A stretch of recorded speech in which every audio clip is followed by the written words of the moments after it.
to say on that in the coming months. My message is very clear. We will counter Russian aggression at every turn. 1,000 days in, we still stand for Ukraine. 1,000 days in, we still stand for international order. 1,000 days in, we still stand for the principles which the United Nations was founded upon. And 1,000 days in, we're ready to face down this aggression. We've seen the wrecking just today that Russia is capable of on humanitarian catastrophes like Sudan. Let us ensure that they do not succeed in their tyranny in Ukraine.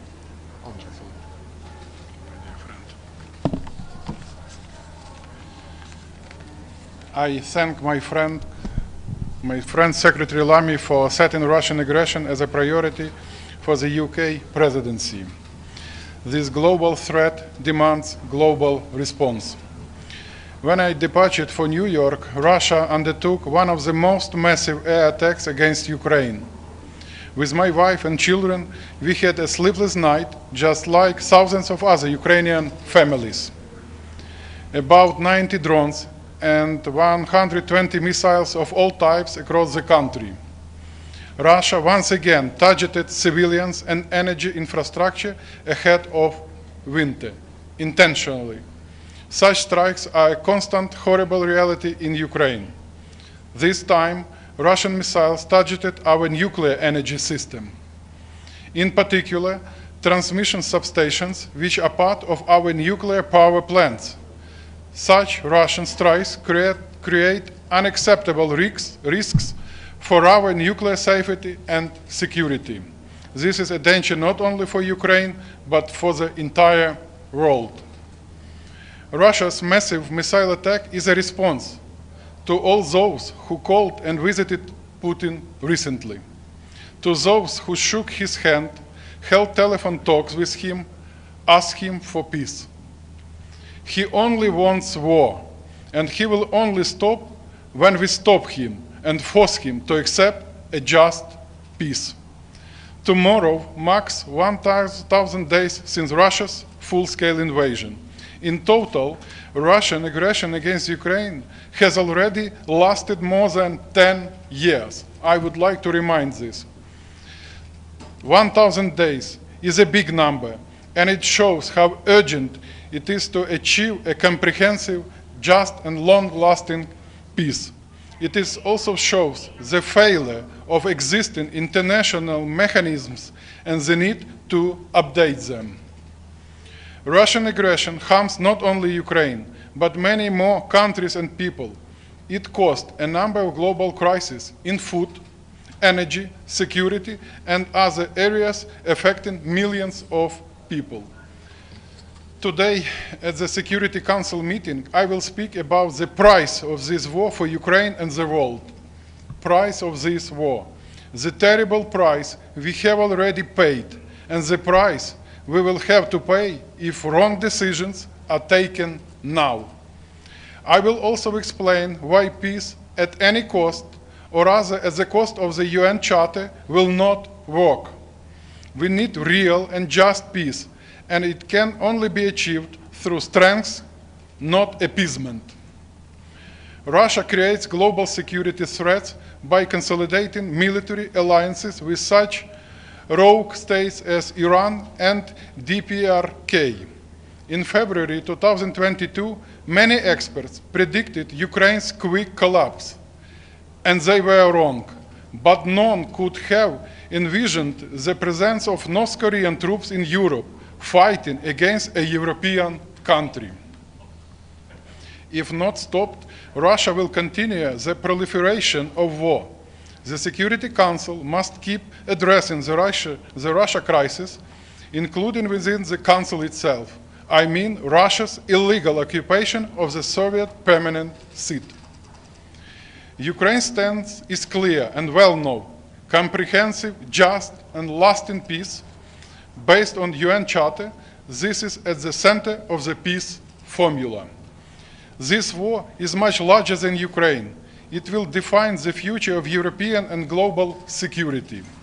the future of international order based on international law. We must take the right steps and decisions. We must not repeat the mistakes of the past. Recently, President Zelensky presented the victory plan as a tool to enforce the peace formula. And we must take strong steps to compel Russia toward a just and lasting peace. This is the peace through strength concept, and our joint efforts will help stop the aggression and achieve such peace. This is the interest of all of us. Thank you. Thank you, my dear friend. We'll take a few brief questions. Let's start. Minister. Ambassador, Thank you. Ambassador, sorry. Mr. Ministers and Mr. Secretary, Pamela Falk from U.S. News and World Report. How worried are you? You said that the attack in this weekend was deplorable. How worried are both of you of the President-elect of the United States position, President-elect Trump on Ukraine? Today, we are dealing with Russian aggression, civilian lives lost, energy supplies shut down, over 100 missiles, over 100 drones today. And that requires a response from Ukraine and its allies today. And that is what we will continue to do to put Ukraine in the strongest possible position, recognizing that we have winter months ahead, that Ukraine must get through those winter months, and recognizing that the international community has come together to pledge a lot of military equipment and money. It's important that that gets out the door and puts Ukraine in the strongest possible position in 2025. Now look, I've been coming to the United States for all of my adult life. That's over 30 years. I've studied in this country, I've worked in this country, and I know that there's a simple rule: one president at a time. And so we're dealing with President Biden, and we are committed to put Ukraine in the strongest possible position. Mr. Lamy, with Mondo Weiss. With your permission. Sorry. Thanks a lot for your question. You see, I will start with sharing with my memories. As I said, I started this trip together with all Ukrainian families, experiences the most intensive missile attack. And that's the daily reality for our Ukrainian families, for our children, sleepless night, sirens. And that's why I felt really uncomfortable today morning here in New York without sirens. And you see, keeping in mind that my people suffering, we must stop, and we must stop this aggression. To have a normal life, that's not a privilege. And I think that the world have enough power to stop this aggression. Speaking about future cooperation with the new administration, we see as a chance new opportunities to speed up the process of achievement long-lasting, just, comprehensive peace for Ukraine. We are confident in the support of USA. We are confident in bipartisan support, and we consider that this war is not about Ukraine. It's not, you see, a donation. It's a true contribution for the future security, global security, European security. We are fighting for our common values. Thank you. Mr. Ministers, Edith Lederer from the Associated Press. President Biden's administration has just authorized the use of longer-range missiles in Russia. Mr. Minister, what impact do you believe that can have on the war and on achieving the kind of peace that Ukraine wants? And Minister Lamy, is the United Kingdom going to follow suit and authorize similar use of its long-range missiles? Thank you. Madam, thanks a lot for this so important question. So, briefly, it could be a game changer. And the longer Ukraine can strike, the shorter the war will be. And our Ukraine's position has always been clear. We have a full right to strike military targets on the territory of Russia. It is our legitimate right, and it will save our lives of our civilians. It could have very positive impact on the situation on the battlefield. Look, let me just say that I don't want to be drawn on the use of long-range missiles, and that is because it risks operational security, and it can only play into the hands of Putin, and I will do nothing to play into the hands of Putin. There are now 10,000 North Korean troops in Russia, linking the Indo-Pacific and the Euro-Atlantic.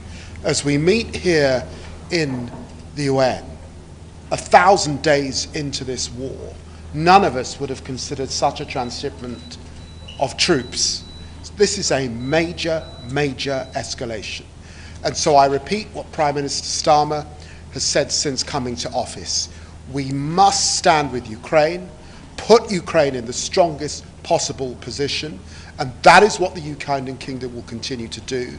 And of course, we continue to work very, very closely with President Biden. That's why I was with Tony Blinken last week meeting in Brussels. Minister Lamy, David Kattenberg with Mondo Weiss. Russia.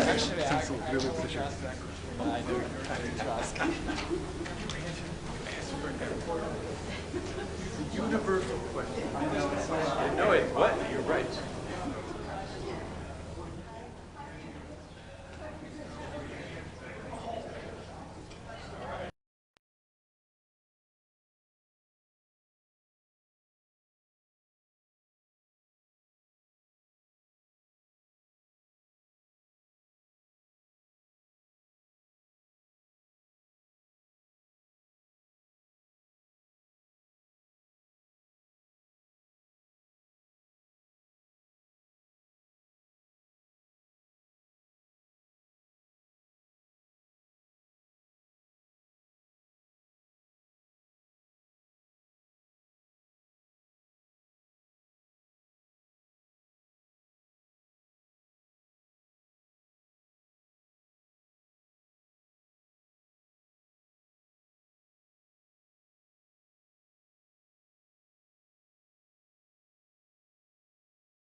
The 9,788th meeting of the Security Council is called to order.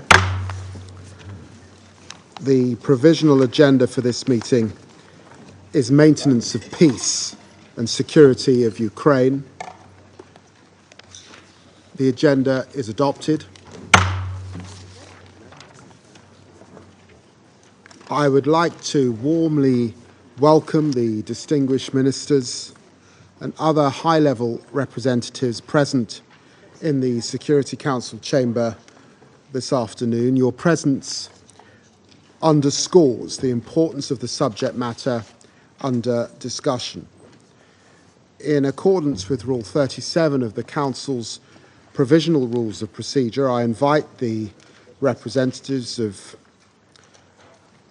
Czechia, Ireland, Italy, Germany, Lithuania, Poland, Romania, Turkey and Ukraine to participate in this meeting.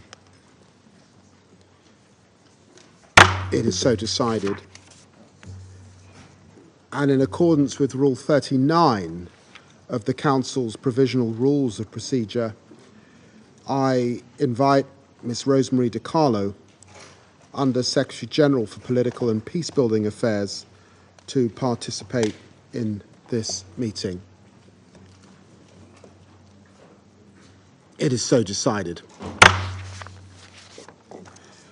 In accordance with Rule 39 of the Council's Provisional Rules of Procedure, I also invite His Excellency Mr. Stavros Lambrinidis, Head of the Delegation of the European Union to the United Nations, to participate in this meeting. It is so decided. The Security Council will now begin its consideration of item 2 of the agenda. I now give the floor to Ms. Rosemary DiCarlo, and I thank her. Thank you.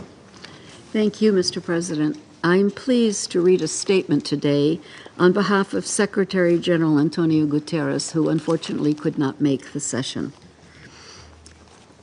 1,000 days have passed since the Russian Federation launched its full-scale invasion of Ukraine in brazen violation of the UN Charter and international law. 1,000 days of widespread death, destruction, and despair that continue unabated for millions of Ukrainians. 1,000 days in, this war rages on undiminished. Deadly battles engulf more and more of eastern and southern Ukraine. Entire cities, villages, and towns have been reduced to rubble. Bakhmut, Avdiivka, Vovchansk, and Volodar have been virtually wiped off the map. Since February 2022, at least 12,164 civilians have been killed, including over 600 children. At least 26,871 others have been injured. And these are just the confirmed numbers. The actual death toll is likely much higher. The past several months have seen a significant increase in civilian casualties.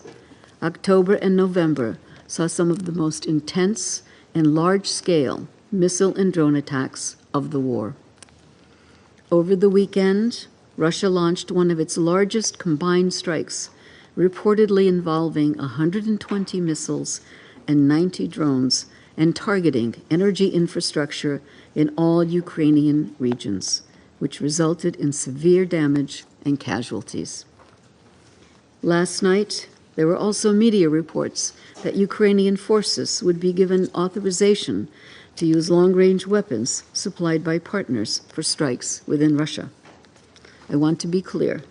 All parties must ensure the safety and protection of civilians regardless of their location.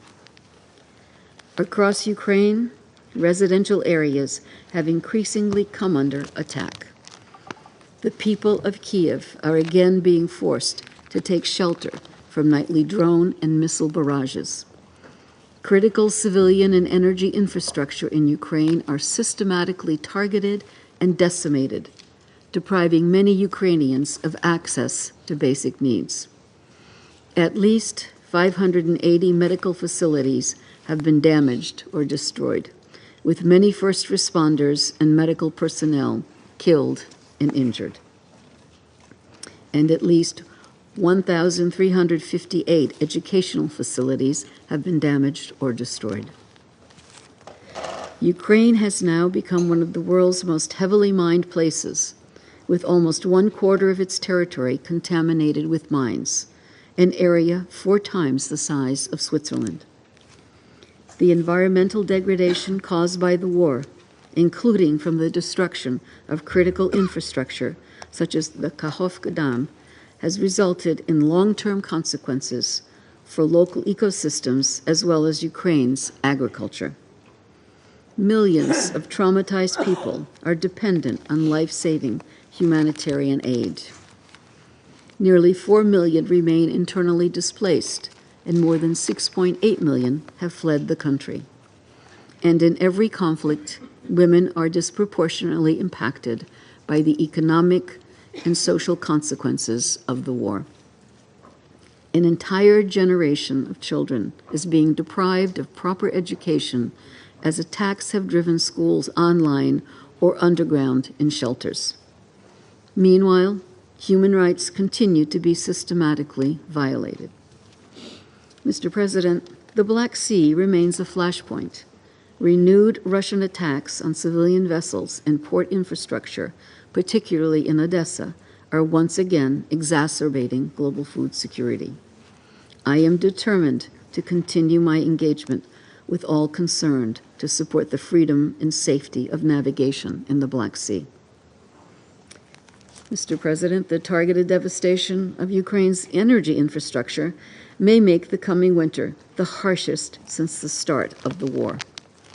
It is not difficult to imagine how daily and prolonged power cuts aggravate living conditions, acutely affecting the more than 2 million people whose homes have been damaged or destroyed and those near the front lines.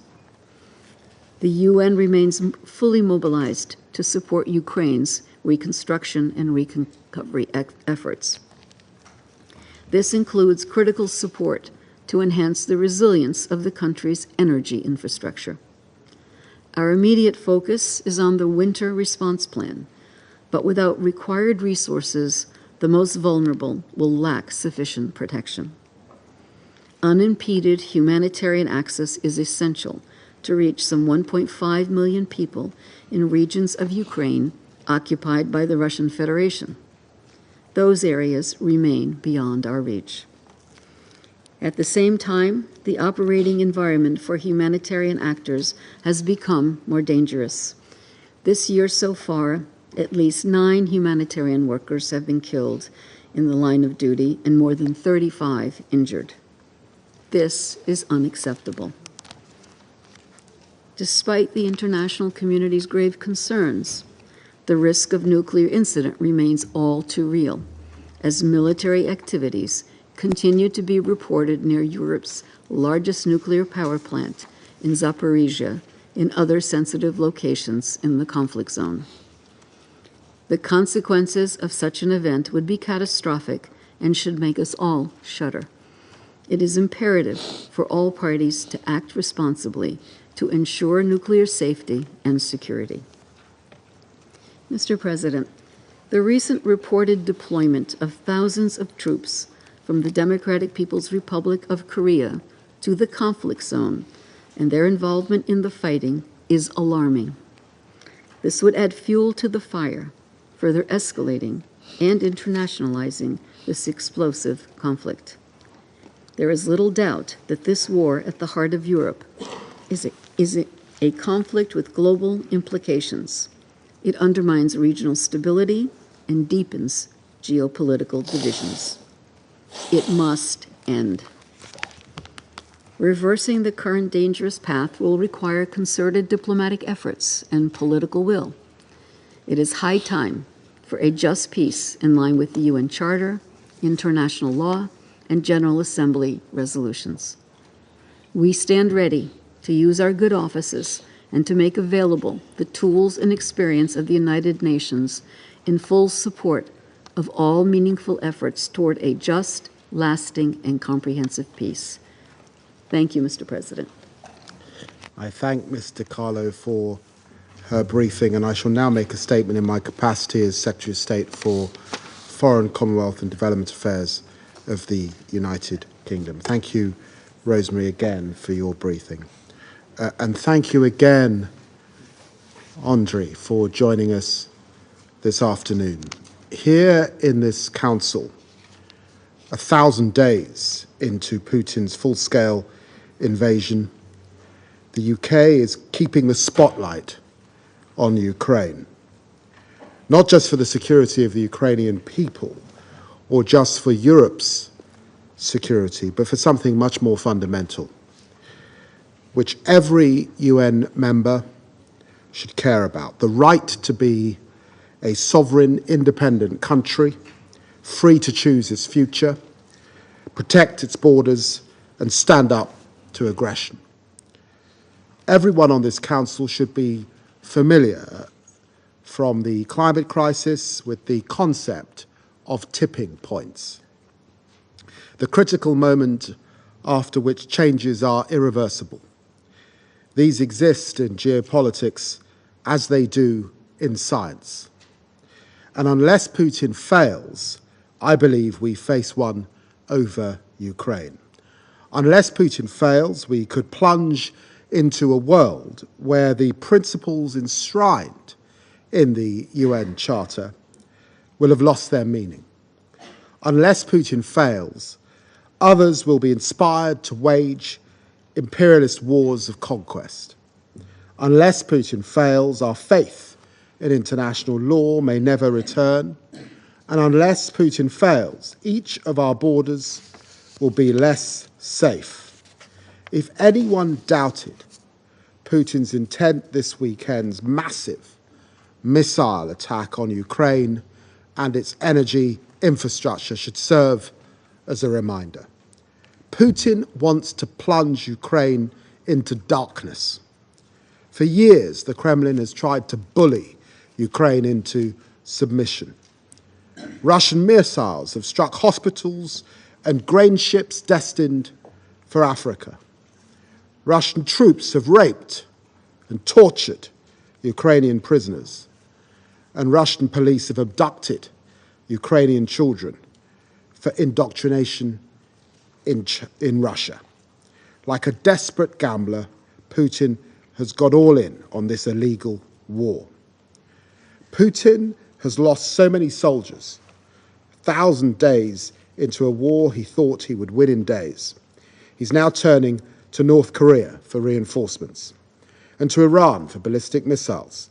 These actions must be met with a firm response, and that's why today I can announce fresh sanctions on Iran Air and Islamic Republic of Iran shipping lines, a direct response to Iran's ballistic missile deliveries to Russia. We are using the full force of our sanctions to constrain the Kremlin's illegal actions, from their shadow fleet of oil tankers to suppliers to their war machine, from shady kleptocrats to mercenaries destabilizing the continent of Africa. And we are stepping up our support to put Putin in a position of strength with a new loan backed by profits from sanctioned Russian assets, part of a new G7 package of $50 billion in assistance, and a commitment to £3 billion in military aid for as long as it takes. Let me be crystal clear. There is no equivalence, no comparison, no parallel between those reckless states who support Russia's illegal aggression and those who stand with Ukraine in defense of its sovereignty. Council, the Kremlin wants to plunge Ukraine into darkness, but we must stand for the light of its freedom. Ukraine and its partners want peace in line with the UN Charter that brings us together today. But we know that Putin only responds to strength. To have a lasting peace, lasting security, We've got to stand as strong, as united, as patient, as determined as the Ukrainian people. And so I say that my message to Vladimir Putin is simple. We will never let up on countering Russian aggression at every turn. 1,000 days in, we stand for Ukraine. 1,000 days in, we still stand for international order. 1,000 days in, we still stand for the principles which the United Nations was founded upon. And 1,000 days in, we're ready to face down your aggression as the day you started this senseless war. I resume my function as President of the Council. I now give the floor to His Excellency, Mr. Ignacio Cassis, Federal Councillor and Head of the Federal Department of Foreign Affairs of Switzerland. Merci, Monsieur le Président. Je remercie également la secrétaire générale adjointe Rosemary Di Carlo pour son intervention. Et je souhaite également la bienvenue à notre collègue ukrainien, le ministre des Affaires étrangères, Andriy Sybiha. Alors que nous commémorons le 1000e jour de la guerre, les mots nous manquent face aux souffrances de votre pays. À travers vous, chers collègues, j'adresse mes pensées au peuple ukrainien. Depuis 1000 jours, plus de 10 000 civils ont été tués, plus de 20 000 blessés, sans oublier les immenses pertes parmi les soldats. Derrière ces chiffres sans âme se cachent des hommes, des femmes et des enfants. Un drame. Nous sommes profondément préoccupés par les attaques massives contre les infrastructures énergétiques des derniers jours. Un danger majeur pour la population civile à l'approche de l'hiver. La Suisse appelle encore et encore au respect du droit international, au respect du droit international humanitaire. Excellences, chers collègues, depuis 1000 jours, tous ces appels à la paix sont restés vains. Cette guerre est un facteur de déstabilisation internationale majeur. Déstabilisation sur le plan de la sécurité internationale, avec la menace nucléaire. Déstabilisation sur le plan de la sécurité alimentaire et de l'approvisionnement énergétique. Déstabilisation du respect des droits fondamentaux. Et enfin, déstabilisation du multilatéralisme. Le risque d'extension de cette guerre est alarmant. Je me réfère ici au rapport faisant état de la présence militaire de la République démocratique de Corée en Russie. Ces derniers développements sur le champ de bataille mettent en lumière toute l'insoutenabilité de cette guerre pour nous tous.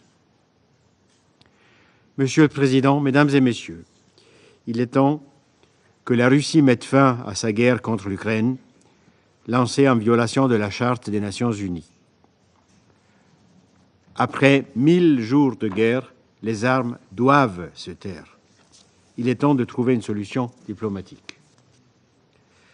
La souveraineté et l'intégrité territoriale de l'Ukraine à l'intérieur de ses frontières internationalement reconnues doivent être respectées. Il y a 5 mois, nous étions réunis en Suisse, au Bürgerstock, pour parler pour la première fois au plus haut niveau de paix en Ukraine. Depuis, nous avons poursuivi ces efforts sans relâche et nous continuerons à le faire jusqu'à une solution diplomatique. Monsieur le Président, faire la paix demande du courage. Je l'ai rappelé devant ce Conseil en septembre dernier. Faire la paix demande aussi de l'énergie. L'énergie de poursuivre la voie diplomatique malgré la fatigue, malgré la frustration, en particulier des hommes et des femmes sur place, aux portes d'un 3e hiver de guerre.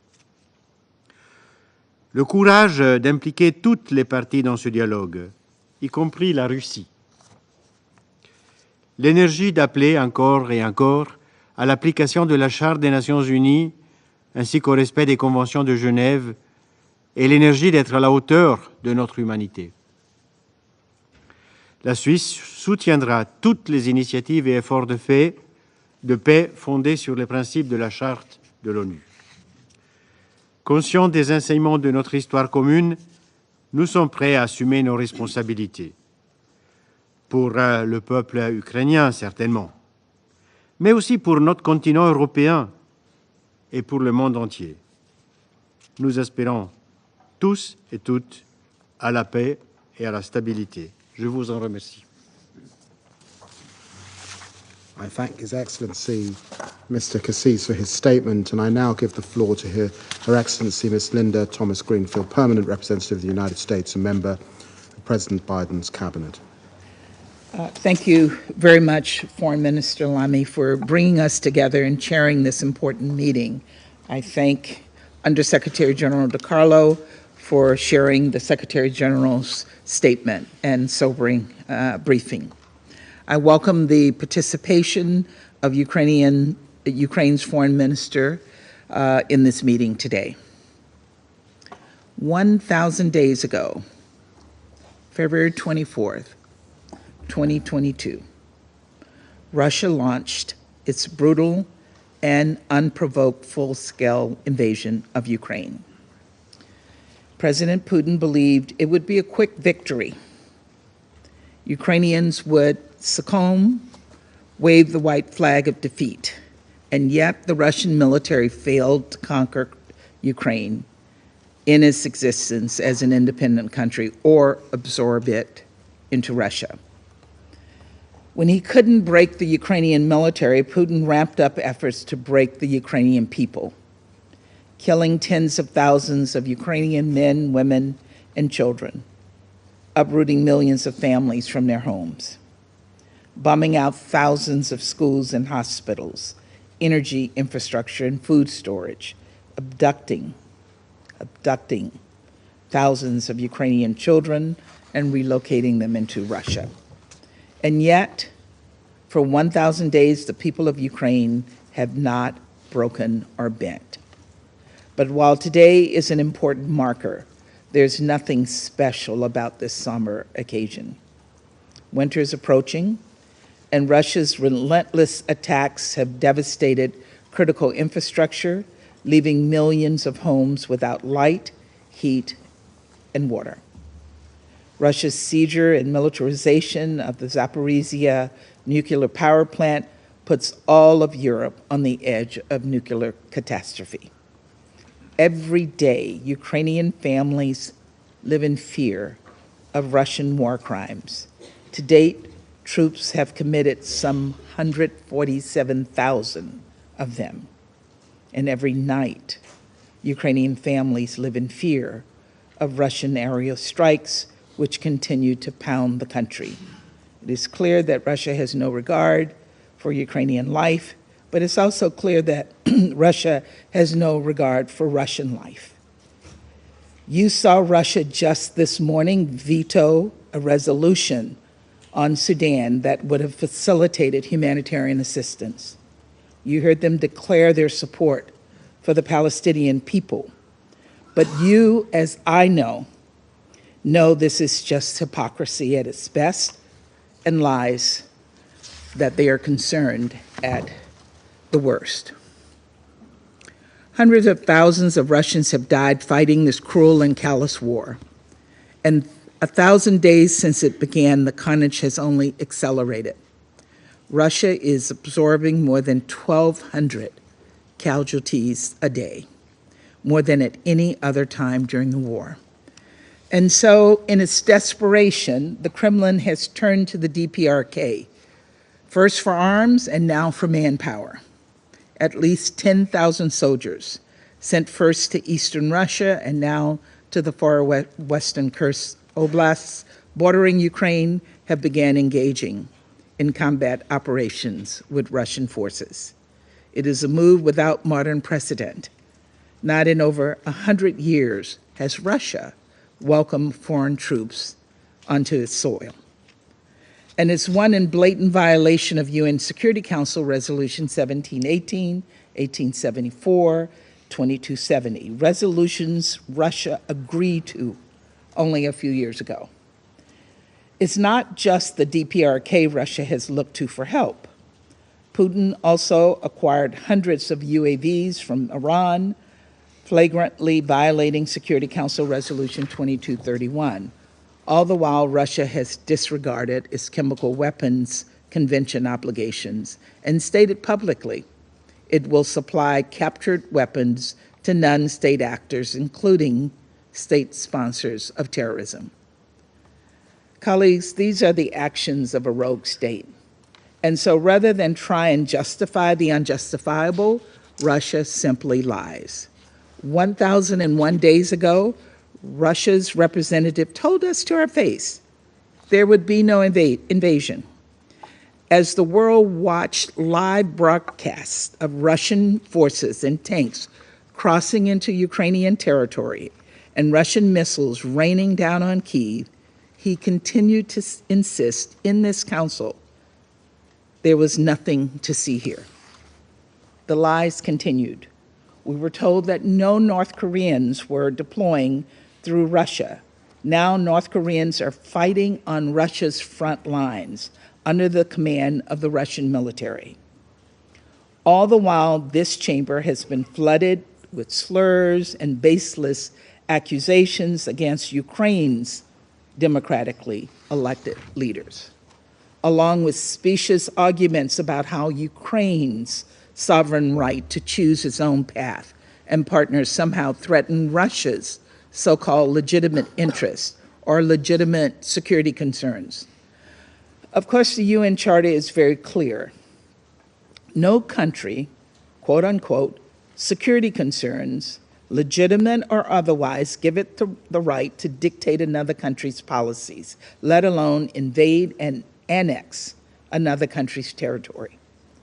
All of this comes down to the fact that Putin has simply never accepted that Ukraine, a fellow UN member state, has the same rights to sovereignty, political independence, and territorial integrity. Indeed, he has gone on the record multiple times saying, quote, Ukraine is not even a state, unquote. Perhaps it's why Putin so underestimated the resolve of the Ukrainian people, how bravely and effectively they have been able to defend their homeland, their democratically elected government, their culture and way of life for 1,000 days. As Ukrainians continue the fight against imperialist invasion and might makes right ideology, the United States stands with them.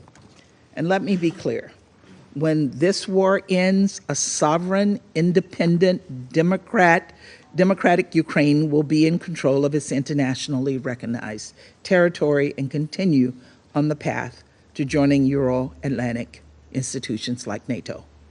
Until then, and at the direction of the President, the United States will continue to surge security assistance to Ukraine, including artillery, air defense, armored vehicles, and other needed capabilities and munitions. And we will announce additional security assistance for Ukraine in the days to come. Because ultimately, supporting Ukraine in Congress and beyond it cannot be and should not be a partisan issue. Standing up for democracy and human rights is above petty politics and outlasts any one leader or term. There's much talk about peace in Ukraine. Believe me, we would love nothing more than to see the people of Ukraine experience the safety and security they so deserve. But a peace that is not just is not peace. A peace that is not sustainable is not peace. And a peace that is not Ukraine-led is not a true peace. And so I call on all UN member states to support Ukraine's formula for a just and lasting peace, one that fully respects Ukraine's sovereignty and territorial integrity and holds Russia to account for its crimes and violations of the UN Charter. I again call on another permanent member of this council, China, to stop stoking war on the European continent, to end enabling Russia's war effort, to cease providing dual-use goods to Russia, and to quit parroting Russian talking points to justify this war, because there is no justification. Most of all, I call on Russia to end its aggression against Ukraine and now. In the support to countries like Iran and the DPRK, support that foments instability not only in Europe, but everywhere from the Middle East to the Indo-Pacific. In the assault on food security around the world, and especially in the Sahel, where millions of hungry people rely on the Black Sea Grain Initiative for sustenance, and in the needless suffering of Ukrainian and Russian people who have endured the unimaginable for 1,000 days. Let this misery, this madness, not continue, not one day more. Thank you, Mr. President. Well, I thank Her Excellency Ms. Thomas Greenfield for her excellent statement. I now give the floor to His Excellency Mr. Fuji Hisayuki, State Minister for Foreign Affairs of Japan. Thank you, Mr. President. I thank Secretary Lamy for organizing this meeting. I would also like to thank USG DiCarlo for her comprehensive briefing. It has been 1,000 days since Russia began its aggression against the sovereign nation of Ukraine. To the people of Ukraine who have been defending their country for these 1,000 days, we express our deepest respect and unwavering solidarity. Last Saturday, Minister for Foreign Affairs Iwaya visited Ukraine and directly expressed to Minister Shibiha Japan's intention to cooperate with Ukraine to achieve a just and lasting peace in Ukraine, and stated that our steadfast commitment to stand with Ukraine remained unchanged. Mr. President, we are appalled by the massive and widespread missile barrage on Ukraine over the past week, which caused the casualties of innocent civilians. We will continue to condemn in the strongest terms Russia's illegal aggression, which has caused unimaginable human rights violations and abuses in the territory of Ukraine, in addition to the ongoing brutal attacks destroying critical civilian infrastructure. We repeat, Russia must immediately cease this aggression, withdraw from Ukraine, and respect Ukraine's independence, sovereignty, and territorial integrity within its internationally recognized borders. Mr. President, Russia continues its aggression against Ukraine with not only its own arsenal, but also weapons supplied by North Korea, violating the relevant Security Council resolutions which Russia had itself agreed upon. There is clear evidence, and subterfuge should never be tolerated in this chamber. The situation now enters another dimension as North Korea's soldiers have been dispatched to Russia, and they are now engaged in combat against Ukraine. Such involvement in Russia's unprovoked war of aggression against Ukraine constitutes a clear violation of international law, including the UN Charter. North Korea's direct support for Russia in this regard has serious potential consequences for European and Indo-Pacific peace and security. Ukraine today may be East Asia tomorrow. We condemn in the strongest term this unlawful, unjustified, and unacceptable military cooperation between Russia and North Korea. We also reiterate our deep concern about military cooperation between Iran and Russia. The international community must refrain from supporting Russia's aggression directly or indirectly. Mr. President, the importance of diplomacy and dialogue for peace is indisputable.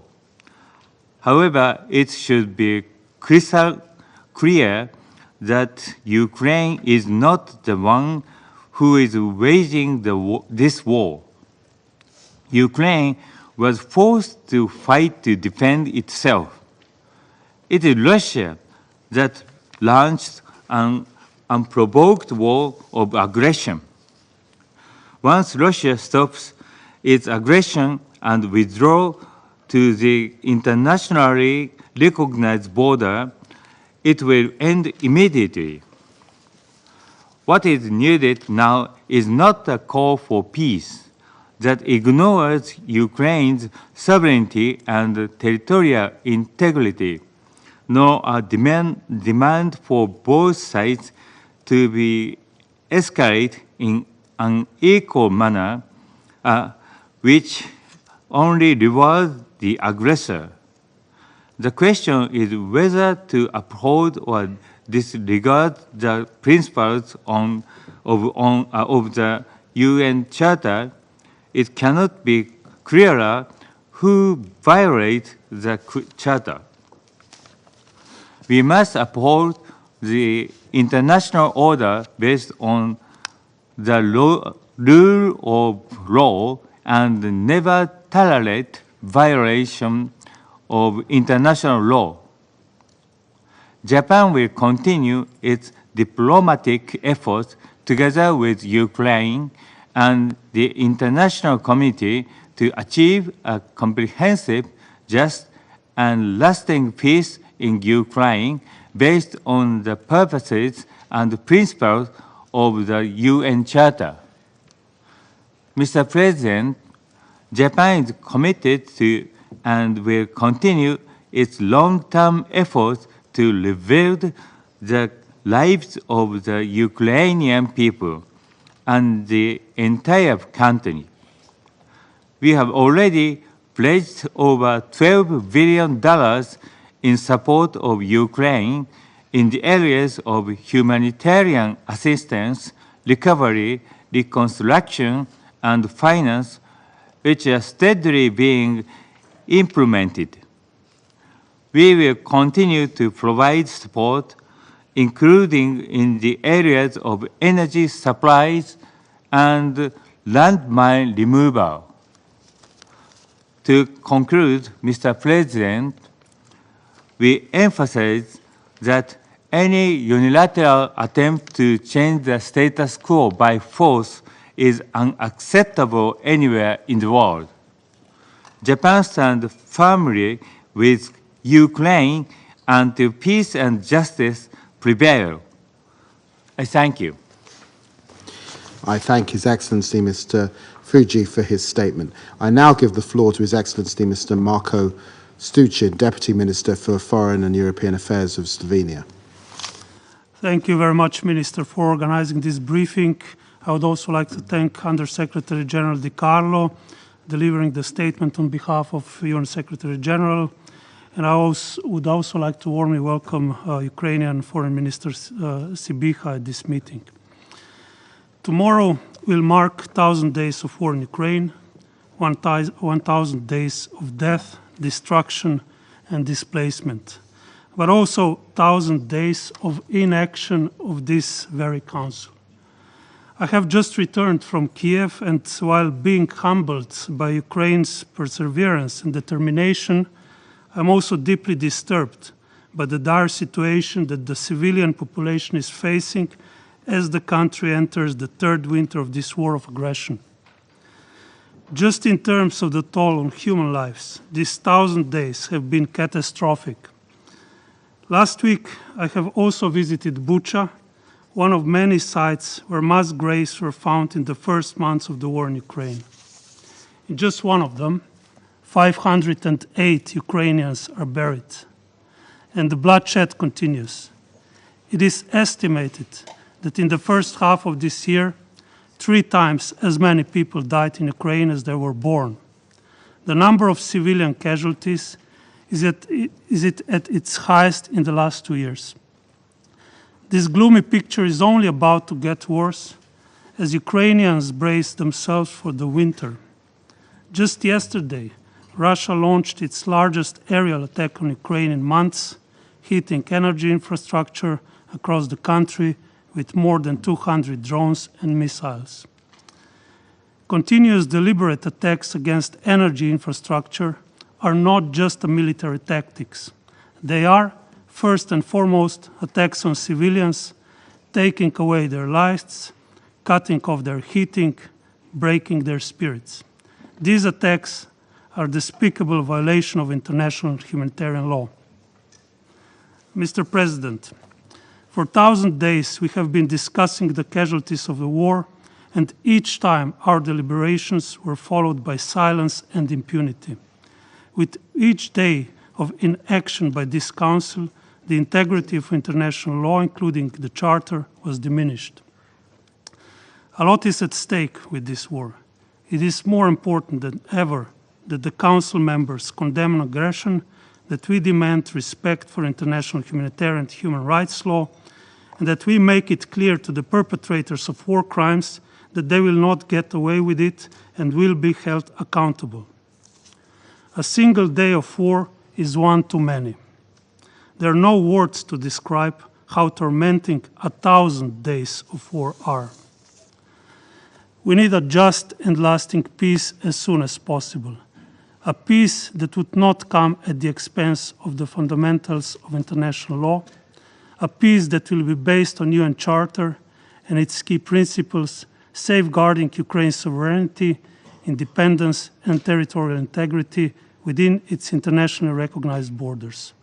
Ukraine, as the country under attack, must of course agree with any such peace plan.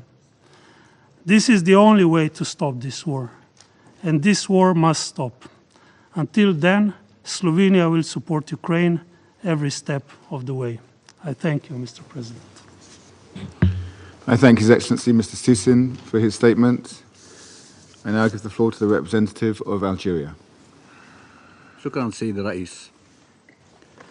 أود بداية أن أتقدم بالشكر للسيدة روزماري دي كارلو على إحاطتها القيمة.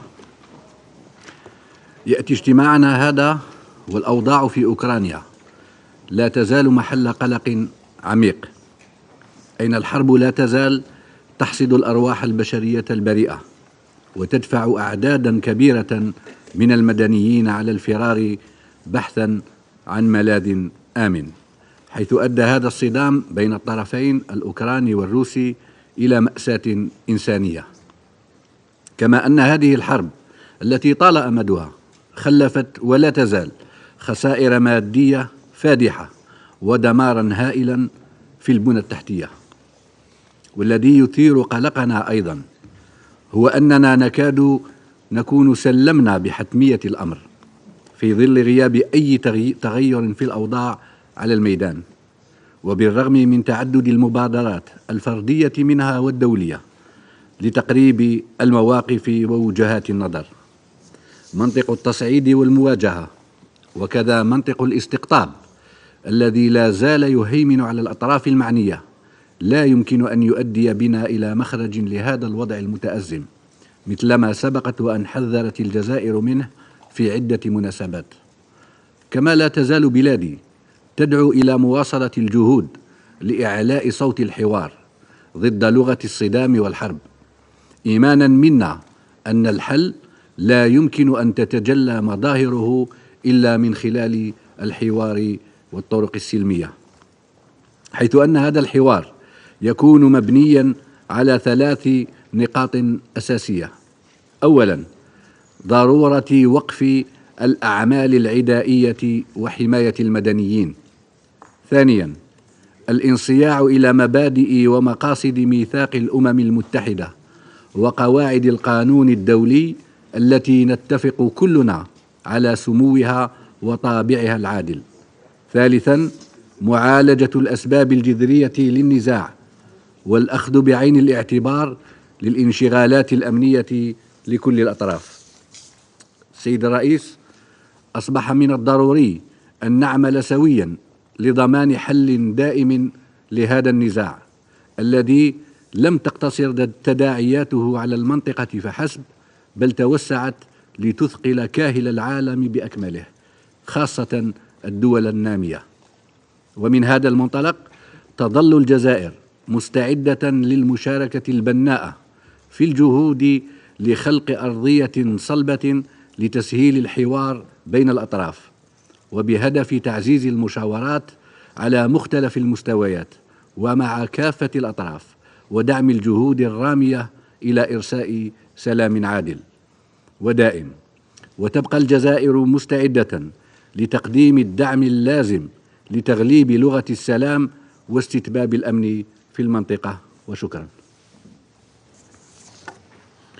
I thank the representative of Algeria for their statement, and I give the floor to the representative of Sierra Leone. Thank you, Mr. President. I thank Ms. Rosemary DiCarlo for our briefing. I welcome the participation of the ministers in this meeting, including His Excellency Mr. Andres Sibia, Minister for Foreign Affairs of Ukraine, in this meeting. Sierra Leone remains deeply concerned about the escalating security and the deteriorating humanitarian situation in Ukraine, which has persisted for 1,000 days. In recent months, the conflict has escalated drastically, and the battlefield has expanded with intensified offensive operations by both Ukraine and the Russian Federation.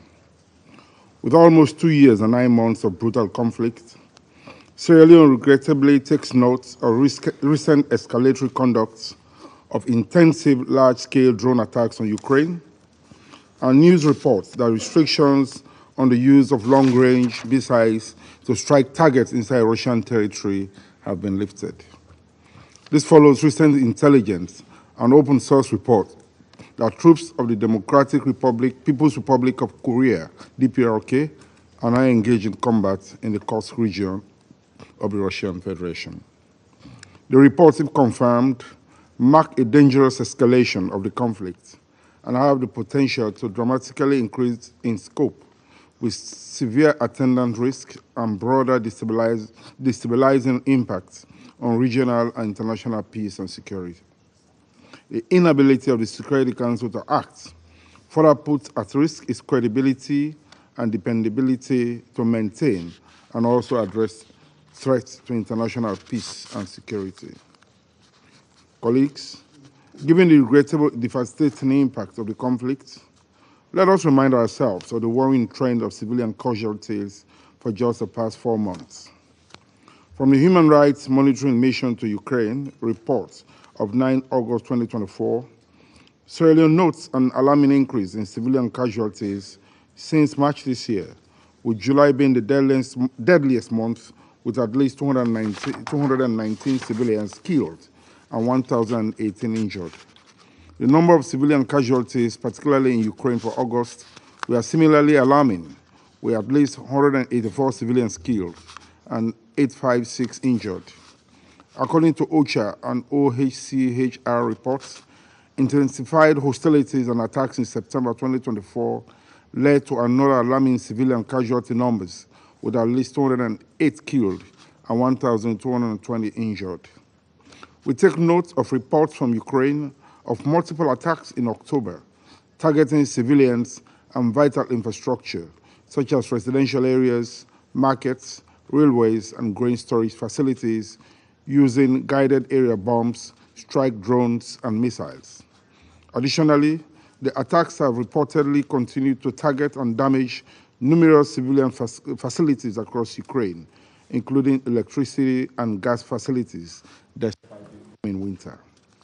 We note that to address the winter-specific needs, the humanitarian community launched the 2024 to 2025 Winter Response Plan, appealing for $492.1 million to support 1.8 million people with critical winter-related humanitarian assistance as outlined in the 2024 Humanitarian Needs and Response Plan.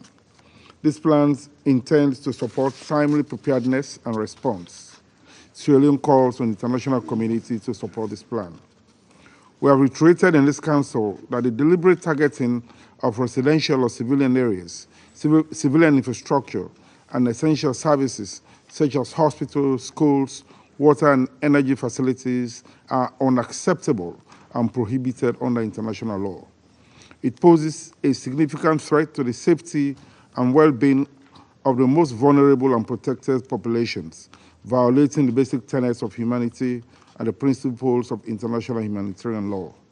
Sierra Leone deplores attacks on civilians, vital civilian infrastructure, and protected objects. We call on all involved parties to take all necessary measures to avoid further civilian casualties and damage to critical infrastructure. Mr. President, in addition to the mounting humanitarian challenges, OCHA has further indicated that humanitarian response efforts face growing challenges, including safety risks. 6 aid workers were killed or injured in July and August alone. It noted that in the first 9 months of 2024, the humanitarian community had provided at least one form of assistance to 7.2 million out of 8.5 million people targeted for support. This is despite the 2024 humanitarian appeal for Ukraine receiving less than half the requested $3.11 billion. Additional resources are critically needed to ensure much-needed assistance. The drastic escalation, alarming civilian casualty figures, and the devastating humanitarian consequences of the conflict on civilians, including the elderly, women and children in Ukraine, underscores the urgent need for the violence to end.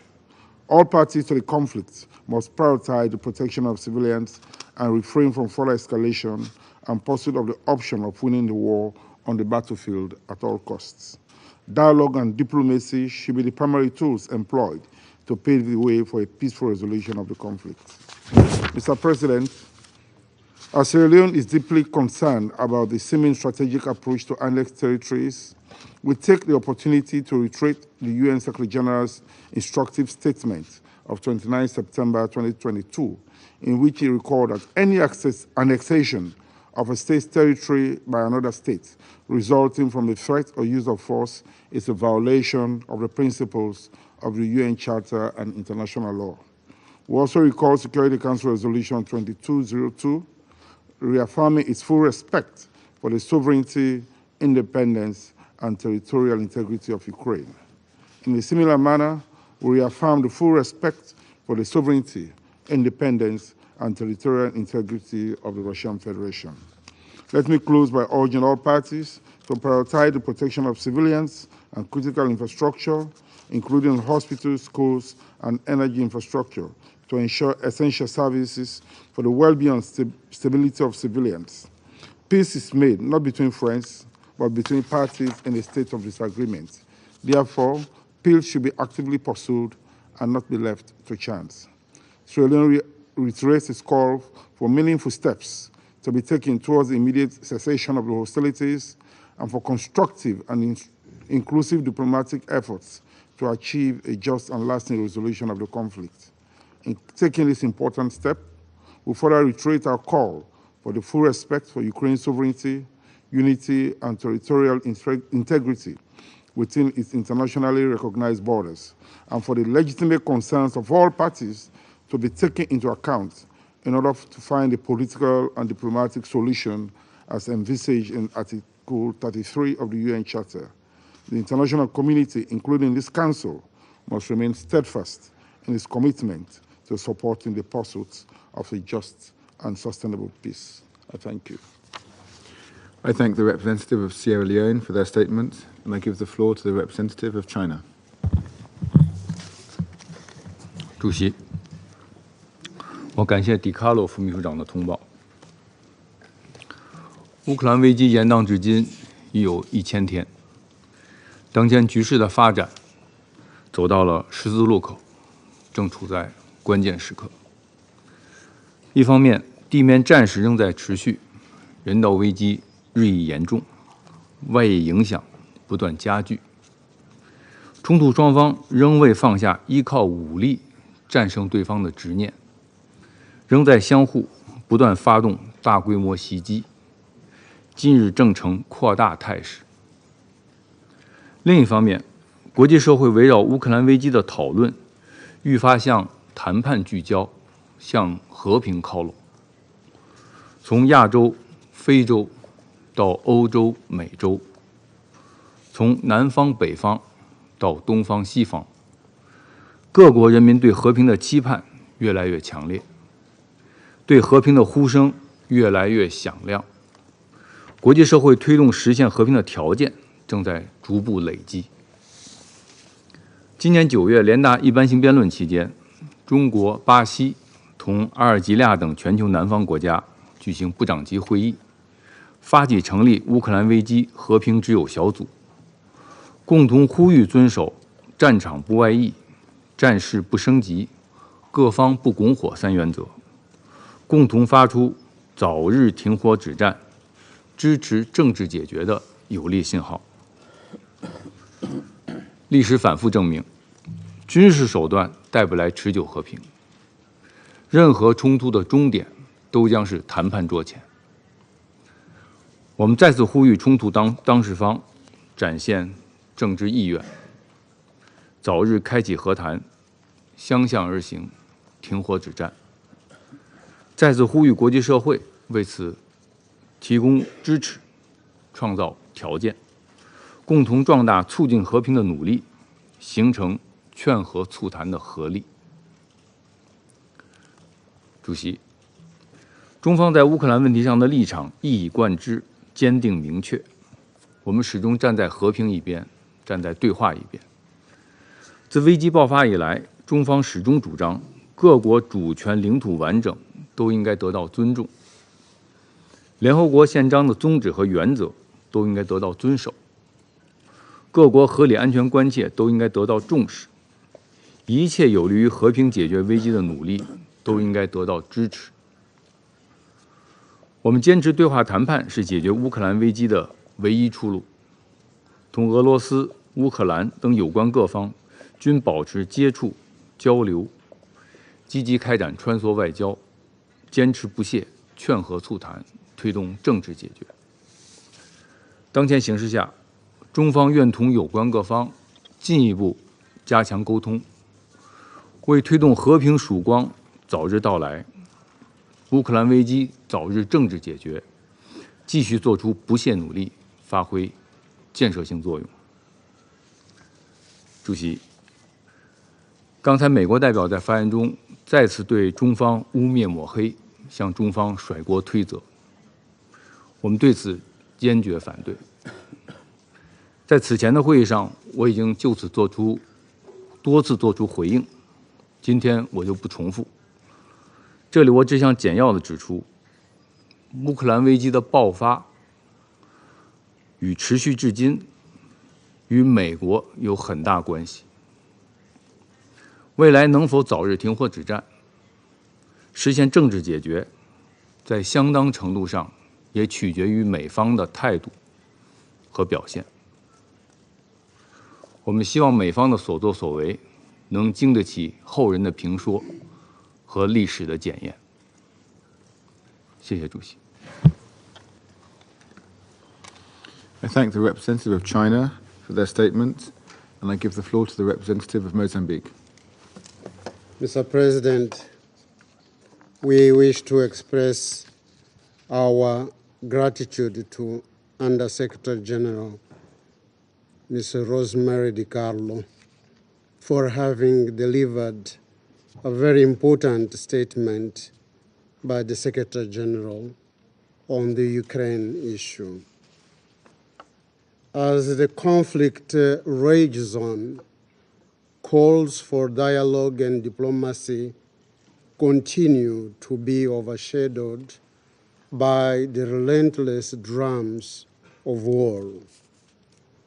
This conflict, pitting two sister and neighboring nations, one against the other, has pushed the very fabric of our international architecture for peace and security to its limits.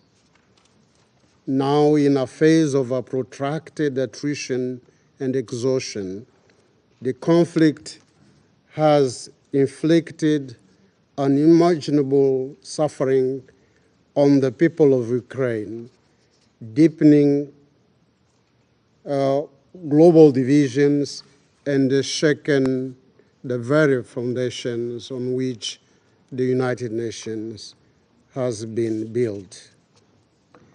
Moreover, the conflict has widened rifts between nations, eroded trust in international cooperation, and introduced grave risks to an already fragile global order, including the looming specter of nuclear threat.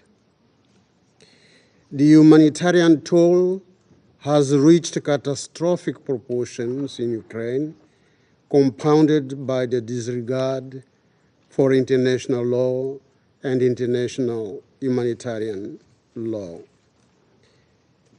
In addition to this devastating human toll, this war has served as severely disrupted global food and energy supplies, destabilized economies, and exposed critical vulnerabilities of an already unfair and unequal international governance system.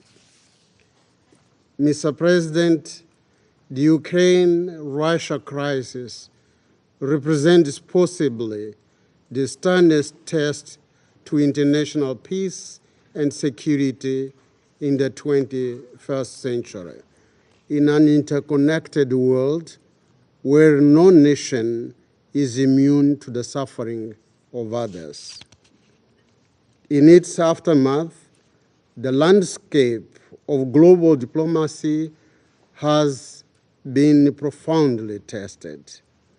The resurgence of Cold War era mindset and dynamics, the erosion of trust among major powers, and the growing dependence on military alliances underscore the severity of our shared predicament. We regret to note that this is totally in contrast with the spirit and understandings that led to the end of Cold War that we witnessed in the 90s, about 30 years ago.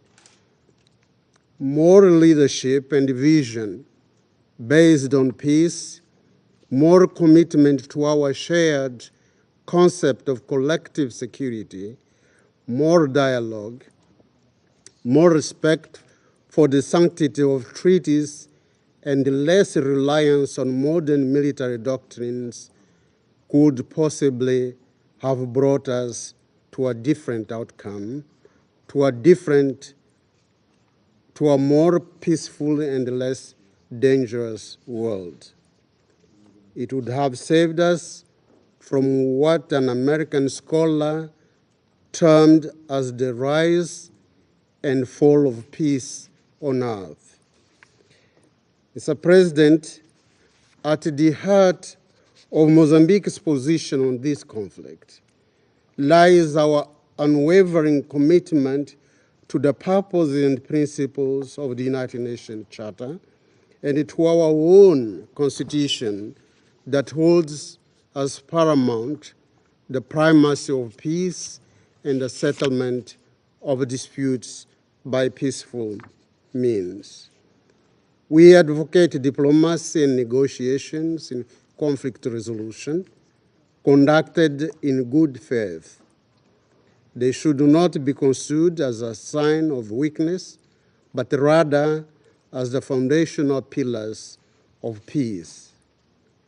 Our humble experience as a nation that was built on the stone of a liberation struggle has taught us that it takes courage to wage war, but it takes even greater courage to make peace.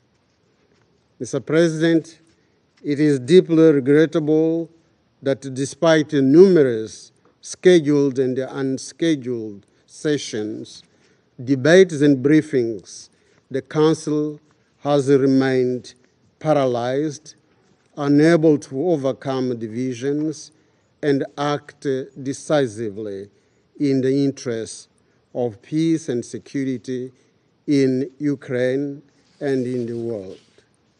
Mozambique urges Security Council members and all parties involved to prioritize unity and collective action in search for peace, security, and stability. We join the wider international community in calling for an immediate end to this conflict on the basis of the principles and ideals that led to the founding of the United Nations and that bring us together in this chamber. I thank you. I thank the representative of Mozambique for their statements, and I give the floor to the representative of the Republic of Korea. Thank you, Mr. President. I appreciate the UK for convening this important meeting. I also extend my gratitude to U.S. Judy Carlo for her comprehensive briefing. I also welcome Ukraine Foreign Minister to this meeting. As we are nearing 1,000 days since the war on Ukraine started, it is simply deplorable that we continue to witness the loss of human lives, mass displacement, and destruction of critical infrastructure. The war is also shaking the international order. Indeed, the aggression of a permanent member of the Security Council against a neighboring sovereign state tramples the fundamental principles of the UN Charter: sovereign equality, territorial integrity, and refrain from the use of force. In addition, we see the global non-proliferation regime underpinned by the NPT precariously eroding. Since the war broke out, Russia, which led global efforts to establish the current non-proliferation regime, has heightened its nuclear rhetoric, suspended the New START Treaty, and de-ratified the CTBT.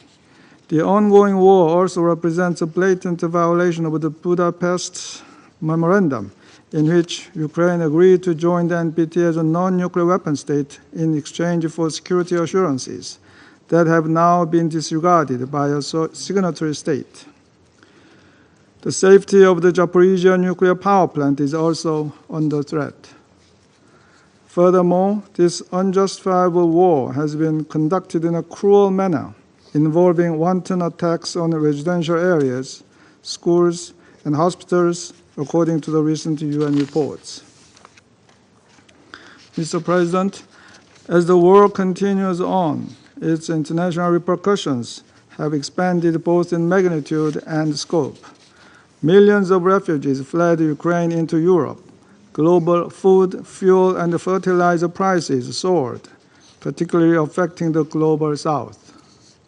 Russia is even bringing in other countries to sustain its war machine. Among the various outside help for Russia, the most egregious form of abetting Russia's aggression on Ukraine has come from North Korea. The DPRK is estimated to have shipped about 20,000 containers to Russia since August of last year. This amount of giant shipping containers could carry as many as 9.4 million artillery shells. Yet no one knows how many more munitions will be on the way from the DPRK.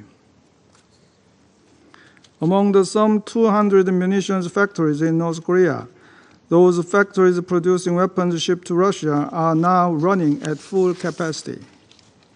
Mr. President, now we clearly see yet another level of escalation. My government confirmed last Wednesday that North Korean troops dispatched to Russia have completed their deployment to the battlefield near the Kursk Oblast of Russia and are already engaged in combat operations. This is the first time since the Korean War North Korea is engaged in actual combat with massive troops, about 11,000 soldiers. Russia and the DPRK signed a new treaty, the so-called Comprehensive Strategic Partnership Treaty, last June during President Putin's visit to Pyongyang. This follows a 29-year-long hiatus since Russia renounced its 1961 Mutual Military Assistance Treaty with North Korea. We see a possible nexus between the ratification of this treaty and the North Korean soldiers' engagement in combat operations today.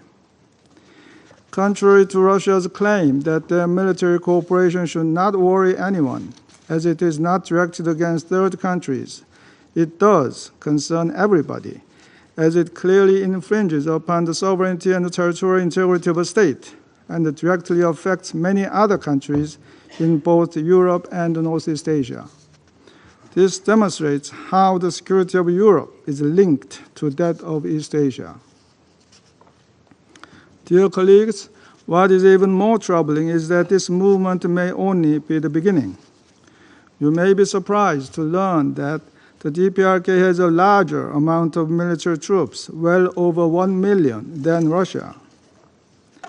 North Korea is a militarized garrison state. Men are required to serve in the military for 10 years, and women for 7 years. Their mandatory military service is more like enslavement, as the OHCHR's recent thematic report on DPRK's forced labor pointed out. Pyongyang has not disclosed the dispatch of its troops to Russia, to its own people. The DPRK even relocated family members of dispatched soldiers to special sites to isolate and prevent them from spreading rumors. And these soldiers are even being issued fake IDs to disguise themselves as Russians.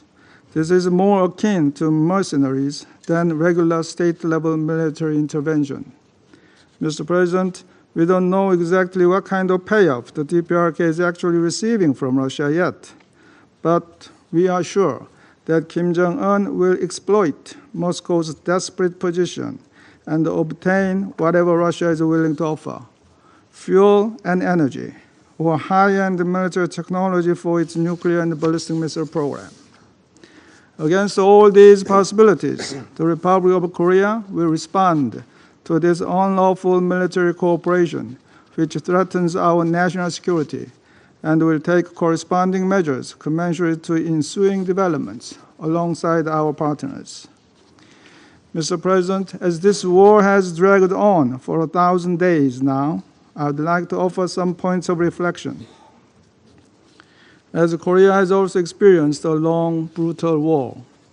The Korean War from 1950 to 1953 saw even larger number of casualties during the armistice negotiations than during the preceding period war, as both sides fiercely fought to grab every inch of land before the armistice was signed. One of the major differences is that the battlefront of the Korean War during the armistice negotiations was more or less similar to the border of status quo antebellum. In contrast, in Ukraine, starting armistice negotiations now would mean dealing with a completely different battlefront from what it was at the outset of the war. In retrospect, with the crucial help of the free nations committed to UN Charter, the Republic of Korea was able to survive from the Korean War and now thrives with freedom and prosperity.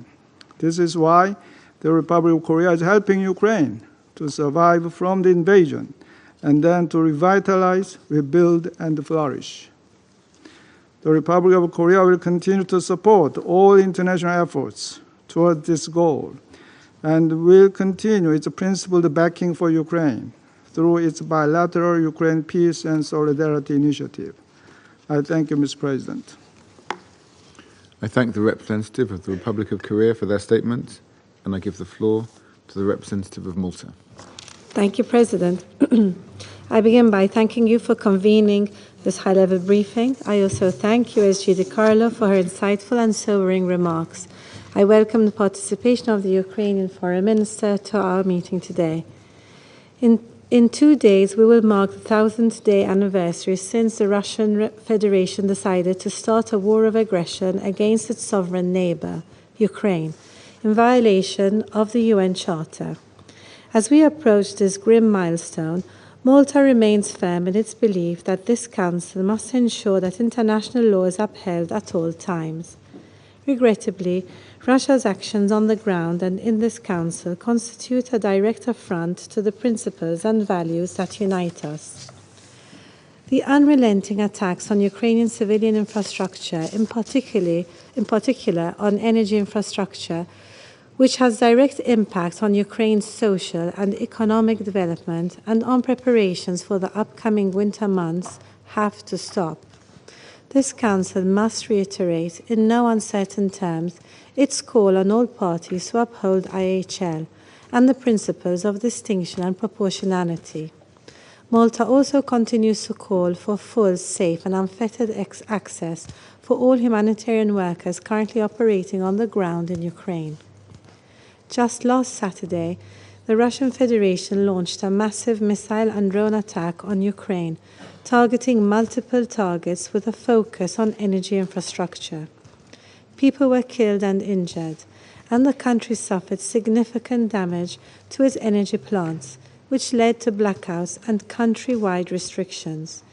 This was one of the largest attacks on Ukraine in recent months, with a clear intention to deplete Ukraine's energy production capacity ahead of the winter months. This news is coupled with the increased intensity of missile and drone attacks, which have picked up during recent months. Ukrainian civilians continue to suffer the brunt of this unjustified and unprovoked war. President, we again express our deep concern with regards to the transfer of weapons and ammunition from DPRK and Iran to the Russian Federation. These transfers prolong Russia's war of aggression on Ukraine and continue to deteriorate the humanitarian situation in the country. Some of these transfers violate UN Security Council resolutions.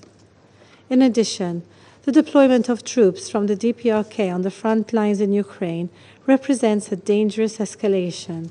The presence of foreign troops on the front lines broadens this war.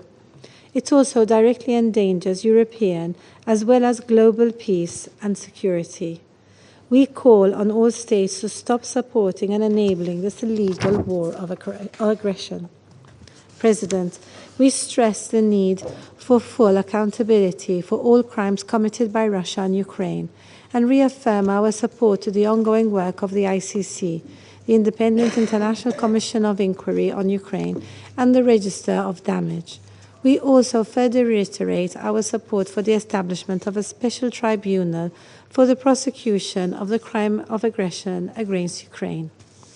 This Council cannot lose sight of this war and the importance of striving towards setting the conditions for negotiations to secure peace. We need to focus on achieving a comprehensive, just and lasting peace in Ukraine, in line with the UN Charter. We will support all efforts aimed at achieving such goals, providing that Ukraine is included at all steps during this process. We can never accept a world in which might is right, and therefore once again call upon the Russian Federation to immediately withdraw all its troops from the internationally recognized borders of Ukraine. Until that day comes, Ukraine has a right to defend itself under Article 51 of the UN Charter. Thank you. I thank the representative of Malta for their statement, and I give the floor to the representative of Guyana. Thank you, Mr. President. I thank USG DiCarlo for the update and welcome the participation of His Excellency Andriy Sybiha, Minister of Foreign Affairs of Ukraine, in today's meeting. Mr. President, we meet today for yet another important meeting on the conflict in Ukraine. This time, on the eve of the 1,000th day since the war began. Guyana is deeply concerned that for every additional day of this war, innocent lives continue to be lost. We are alarmed by the recent escalations and reiterate our call for a peaceful end to this war. We also demand that the parties uphold their obligations under international law, including international humanitarian law, and take constant care to spare civilians and civilian objects from harm. The war has taken a heavy toll on the civilian population, especially in Ukraine. Millions have been displaced and forced to live as refugees in foreign lands. Those unable to flee live in constant fear of losing their lives, loved ones, and livelihoods. It is time to put an end to the suffering, to the death and destruction being inflicted upon innocent civilians for over 3 years. Mr. President, in its latest situation report, the Office of the High Commissioner for Human Rights documented at least 183 civilian deaths and 903 injured in Ukraine in October. OHCHR has also consistently documented cases of arbitrary detention, torture, summary executions, sexual violence, transfers and deportations of children, and forced conscription of protected persons. This Council has a duty and a responsibility to respond to what is taking place. We must continue to demand that the parties comply with their legal obligations and find a peaceful end to this war. We have the entire UN mechanism at our disposal, with eminently qualified and skilled experts in all fields. We must put the system to work for peace. While we work to find a way to end the conflict, civilian lives must be protected. We must do more to agree on practical measures to minimize civilian harm. We appreciate the important contribution that UN agencies, international NGOs, and local NGOs have made in responding to the humanitarian crisis in Ukraine. We hope these positive efforts will continue and call for independent monitors, including OHCHR, to have regular, unimpeded, and confidential access to all detained persons. We further call for continued international support for the victims of this war, inclusive of medical, psychological, and legal support, with particular attention to children and survivors of sexual violence. Guyana is encouraged by the momentum building in various capitals to advance peace initiatives and to ensure that children and prisoners of war are safely returned home. We remain hopeful that these initiatives will yield concrete results. Mr. President, it is without any doubt that the prolongation of this war poses increasingly grave risks and consequences for all concerned and for international peace and security. It has brought nothing but suffering and trauma for generations of Ukrainian and Russian citizens, not to mention its regional and international ramifications. Guyana reiterates its call for an immediate end to the hostilities. We also join the international community in reaffirming the purposes and principles of the United Nations Charter, and in calling for full respect for Ukraine's sovereignty and territorial integrity. In this regard, we reiterate our call for the complete withdrawal of Russian military forces from the territory of Ukraine. Finally, we urge the parties to commit to a serious political and diplomatic process toward ending the conflict and the continued engagement of the United Nations, led by the Secretary General. We will continue to support all peace efforts. I thank you. I thank the representative of Guyana for their statements, and I give the floor to the representative of France. Monsieur le Président, je remercie Madame Di Carlo pour son exposé. Demain, cela fera 1000 jours que la Russie a déclenché contre l'Ukraine une guerre illégale, injustifiable et brutale. 1000 jours que la Russie a choisi d'agresser un État souverain qui ne la menaçait pas pour en annexer des territoires au mépris de la Charte des Nations Unies et de ses principes.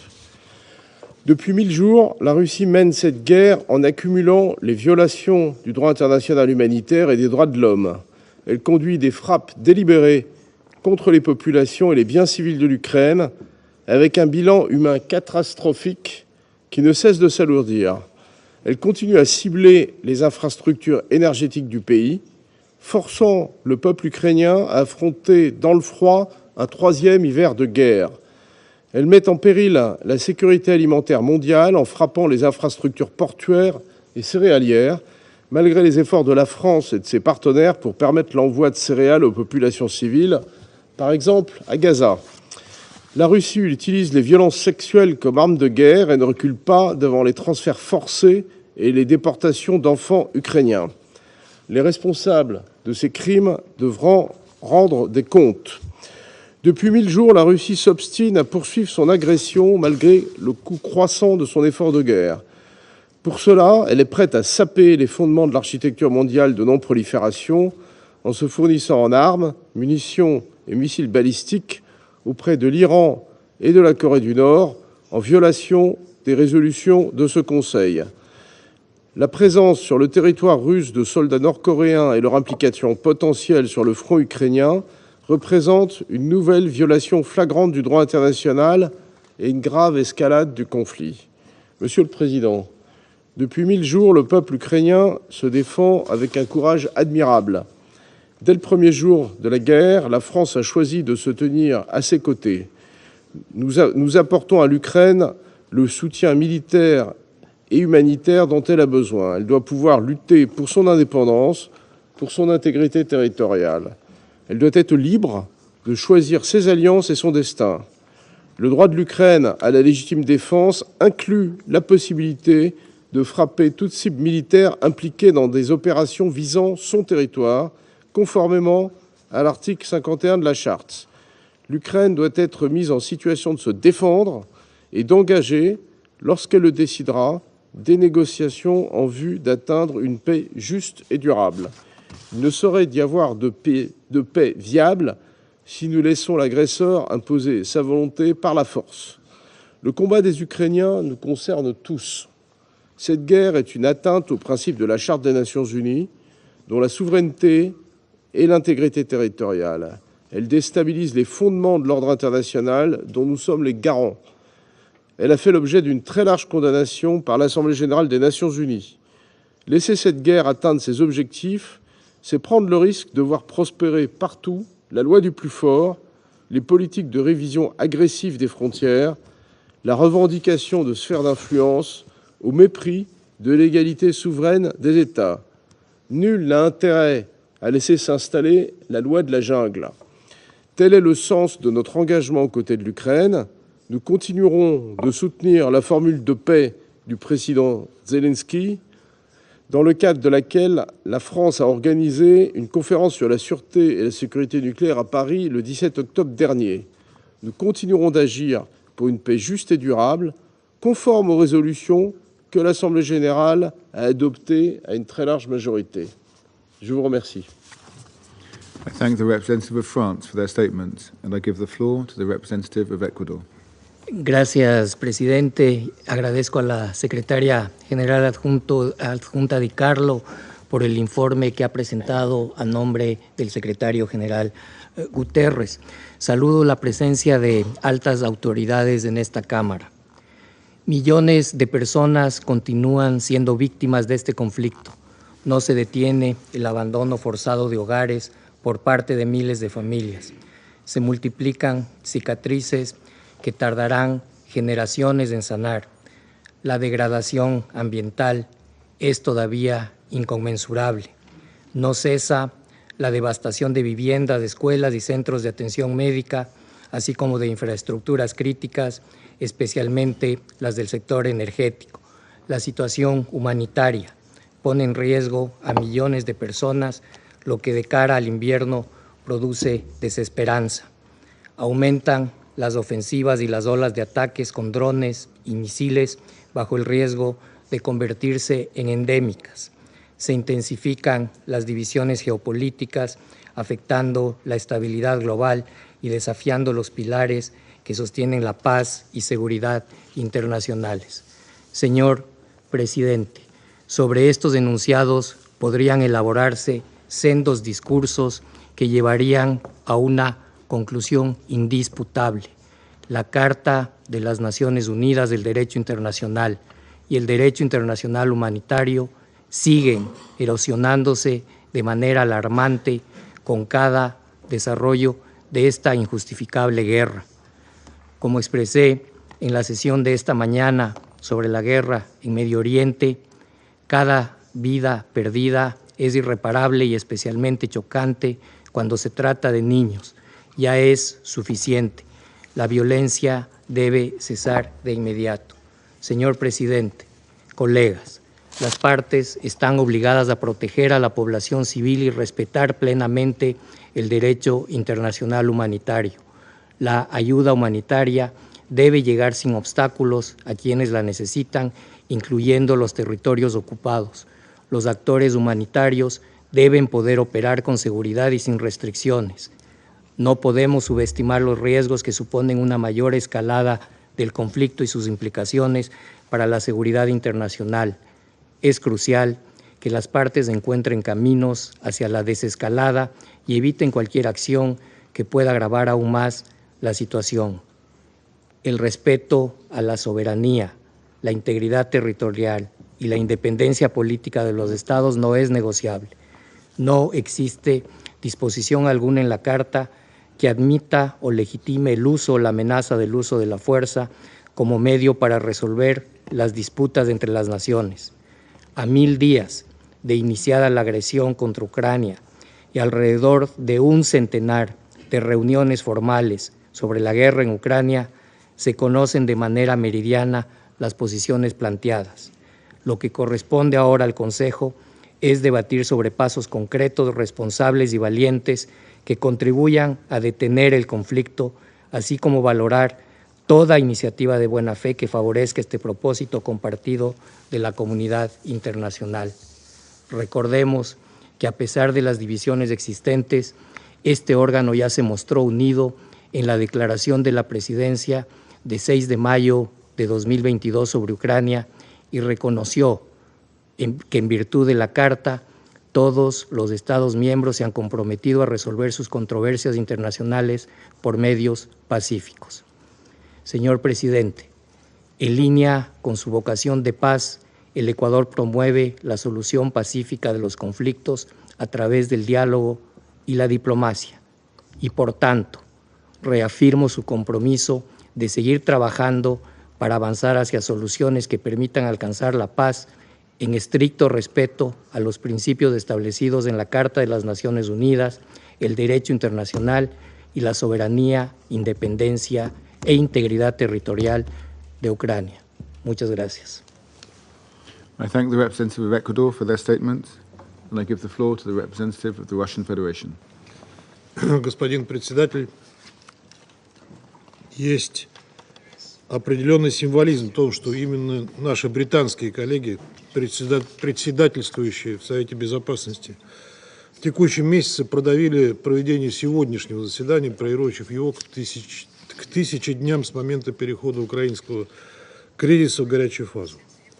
Мы еще раз получили прекрасную возможность убедиться, что для вас и ваших коллег это не более чем броский медиаповод для шельмования России, навешивания на нее тех затасканных ярлыков, которым предсказуемо изобиловали выступления западных членов Совета. А в вашей стране, в Великобритании, русофобия уже давно, задолго до февраля 2022 года была возведена в ранг государственной политики. Позвольте вам напомнить, что, готовясь к сегодняшнему заседанию, выпустили еще один медиаповод, который имеет гораздо более важное значение в контексте украинского кризиса, чем выбранная вами дата. В прошлую пятницу, 15 ноября, исполнилось ровно 950 дней с момента визита бывшего главы правительства Великобритании Бориса Джонсона в Киев, когда он, как мы все сегодня уже достоверно знаем, отговорил главу киевского режима подписывать парафированное в Стамбуле мирное соглашение с Россией, которое остановило бы военные действия. Тогда мы были очень близки к этому. В качестве жеста доброй воли Россия даже вывела войска с севера Украины, в частности, и непосредственной близости к Киеву.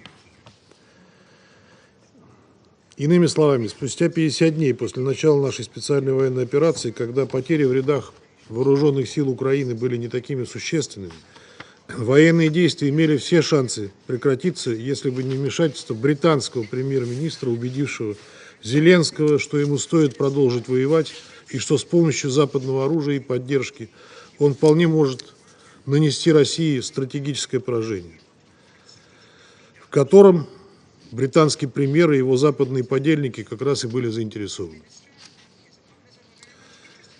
А чтобы как-то объяснить подобный поворот украинской мировой общественности, при непосредственном вовлечении британских спецслужб и СМИ была состряпана абсолютно топорная провокация в Буче, когда уже после отхода российской армии были свезены и разложены на улице трупы людей, происхождение и подлинную причину смерти которых так никто и не потрудился объяснить, несмотря на наши неоднократные запросы.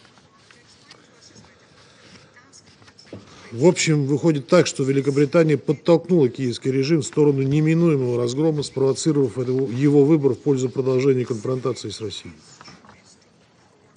Я думаю, что на Украине долго не забудут того, что именно благодаря этим действиям вашей страны это государство сегодня находится в ужасающем экономическом состоянии, потеряло большую часть своей армии и военной техники, а также лишилось как минимум 4 регионов, помимо еще в 2014 году вышедшего из состава Украины Крыма. Украинцы давно уже не хотят воевать. О том, что такое добровольцы, в украинской армии уже года 2 как забыли. И киевский режим, закрыв мужчинам выезд из страны, сегодня отлавливает уклонистов на улицах, в том числе с применением огнестрельного оружия, и бросает их в бессмысленную мясорубку практически без всякой подготовки. Восточный фронт ВСУ в Донбассе рушится на глазах. Вы прекрасно осведомлены о темпах продвижения российской армии, а режим Зеленского, пытаясь сохранить поддержку Западу, предпринял абсолютно бессмысленную вылазку в Курскую область и попытался захватить и заминировать Курскую атомную электростанцию, что стоило ВСУ несколько десятков тысяч хорошо подготовленных солдат. Эта авантюра стала фатальной ошибкой и лишь ускорила неминуемое грядущее поражение Украины на поле боя, избежать которого ей не поможет никакое новое западное вооружение. Инициатором сегодняшнего заседания следовало бы в порядке транспарентности поделиться с нами тем, какую баснословную прибыль получила Великобритания за почти 3 года военной поддержки Украины. Как обогатились на крови и трагедии простых украинцев ваши оружейные компании. А ваше оборонное ведомство благополучно избавилось от старой военной техники, которую все равно необходимо было утилизировать. А еще неплохо было бы рассказать и о сопровождающей эти процессы коррупции, о масштабах которой можно только догадываться. Так, как пишут сами украинские СМИ, после победы на выборах в США Дональда Трампа среди украинской элиты началась паника даже не из-за того, что США могут пересмотреть помощь Украине, а из-за того, что новые власти могут захотеть разобраться со всеми теми деньгами, которые отправлялись на Украину, и провести полный аудит уже предоставленной помощи. Этот сценарий, как дружно подмечают украинские эксперты, для Зеленского гораздо более страшен, ведь значительная часть помощи попросту разворовывается и присваивается просроченным украинским президентом и его окружением. С учетом того, что объемы только военной помощи киевской хунте со стороны Великобритании с февраля 2022 года составили $9,7 миллиарда США, свой вклад в рост коррупции на Украине, вне всякого сомнения, вносит и ваша страна. Правда, вряд ли мы дождемся каких-либо соответствующих расследований со стороны британских властей, ведь в подобных случаях следователям, как известно, важно не выйти на самих себя. Господин председатель, собственно говоря, для тех, кто знаком с историей Соединенного Королевства, с историей Соединенного Королевства, ее многолетнее вмешательство на Украине, кульминацией которого стали упомянутые нами выше действия, не стало каким-то откровением. Ведь стравливанием соседей, внесением разлада между государствами и народами, а потом поддержкой одних из них против других, Великобритания с упоением и знанием дела занимается на протяжении столетий. Все ваши бывшие колонии могут рассказать об этом в красках. К слову сказать, из нынешних 193 членов ООН только 22 государства могут похвастаться тем, что на их территории никогда не вторгались и с ними никогда не воевала Великобритания.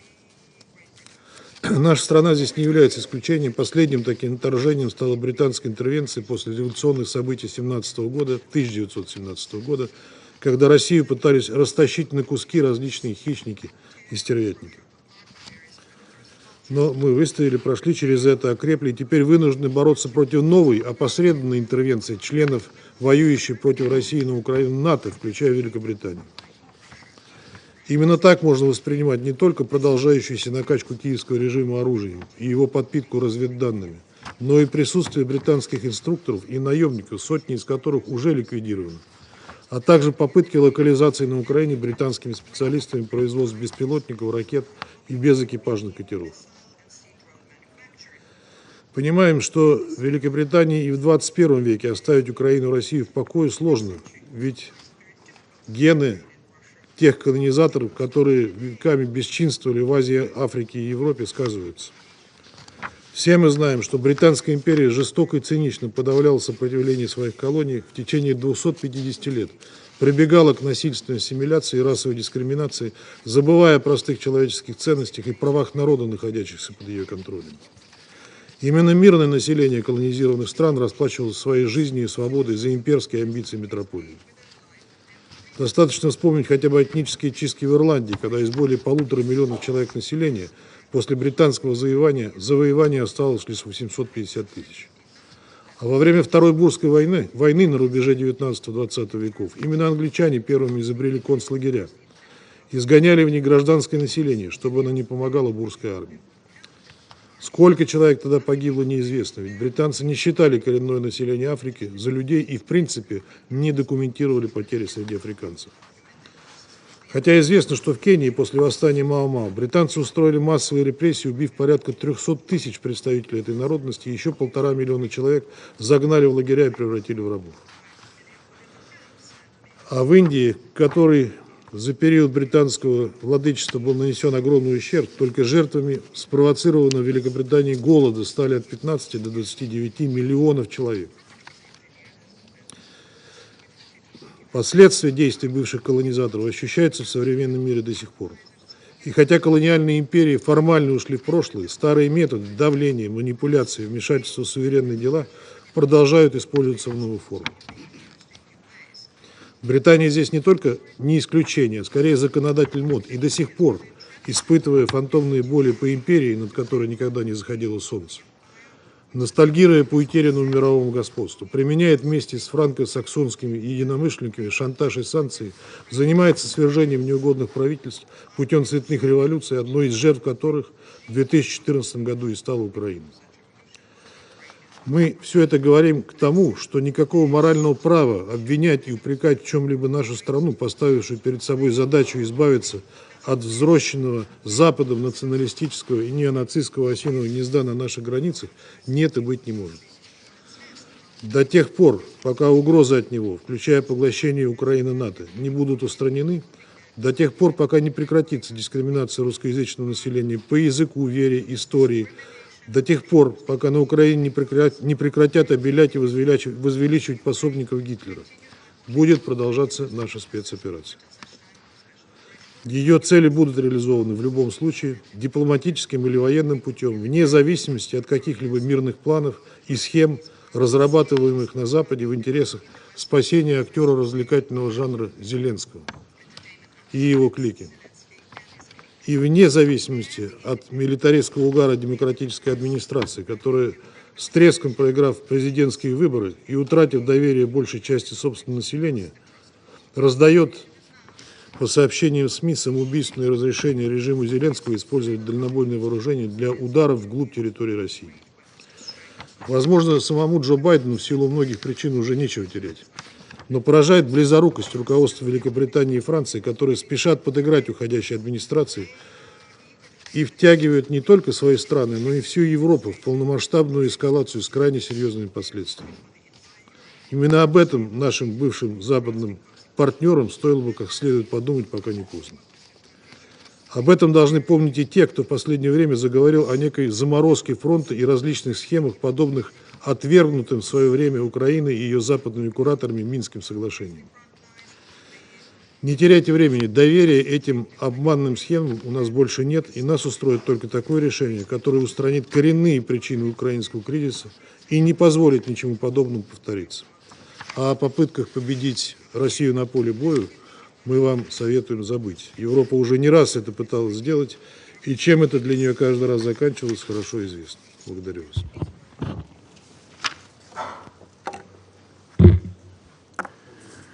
I note the statement from the representative of the Russian Federation. In my national capacity, I don't propose to dignify that statement with any kind of response, other than to note that it was a series of lies, misinformation, and deflection. I will allow Ukraine to speak for itself in terms of its own actions in this conflict. I now resume my function as President, and I give the floor to the representative of the United States who's asked for the floor.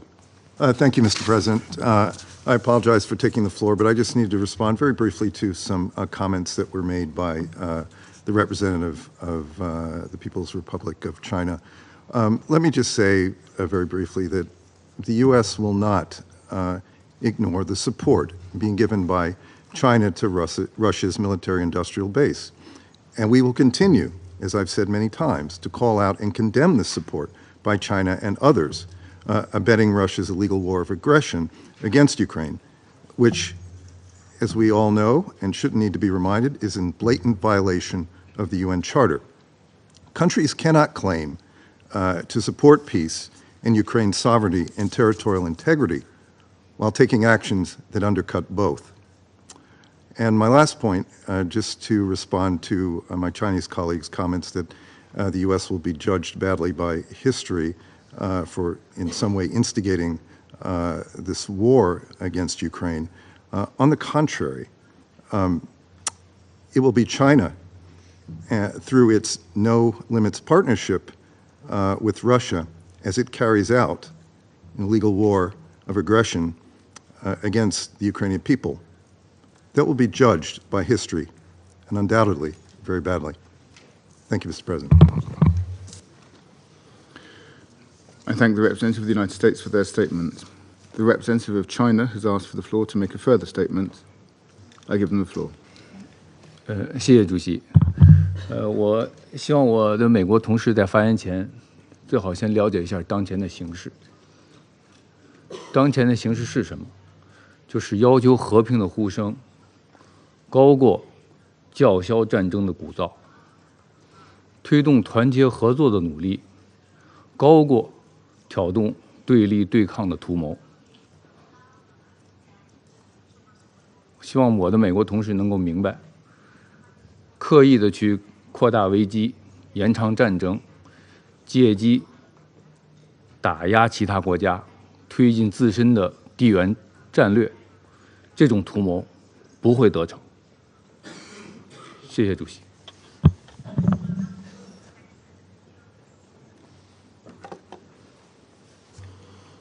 I thank the representative of China for their statement.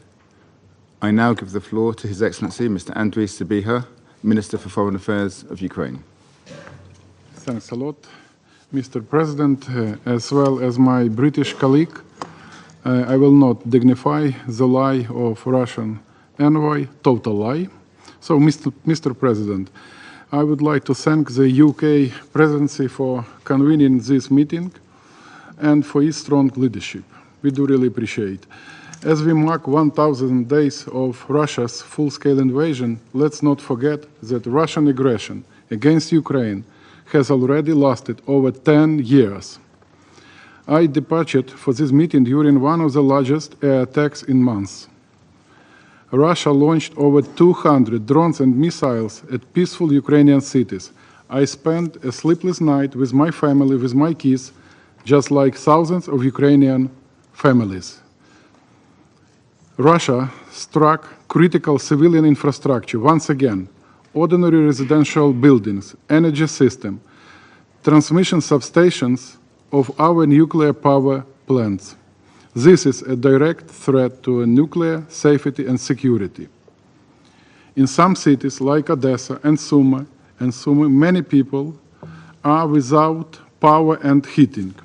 10 people were killed in Odessa and 12 people, including 2 children in Sumy.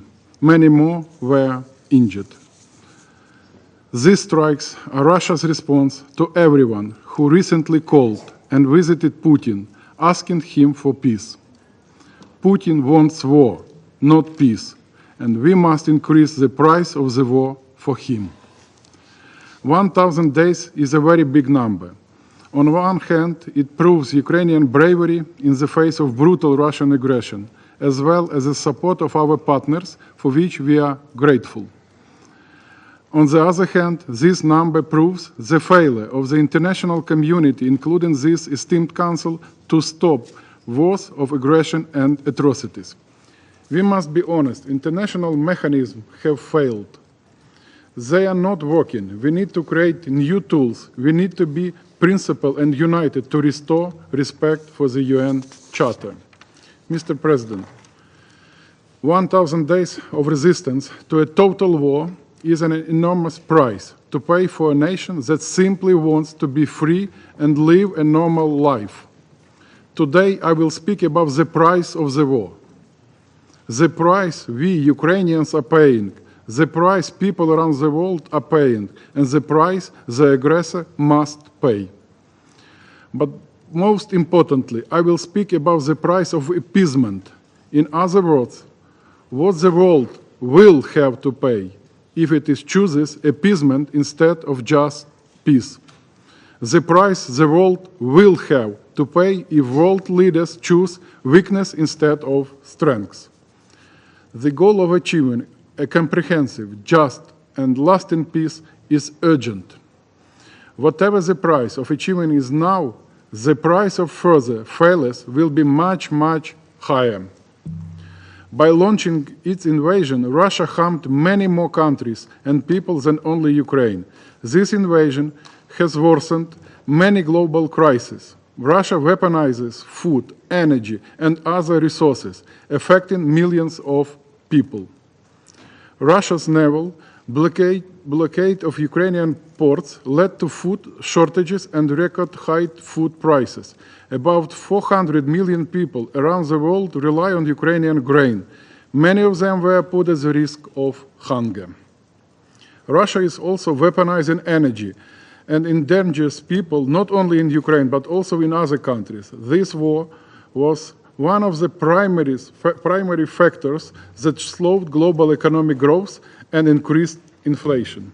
Furthermore, such a blatant violation of international law caused a global security crisis. If Russian aggression succeeds, other aggressors will tempt to attack their neighbors and commit atrocities.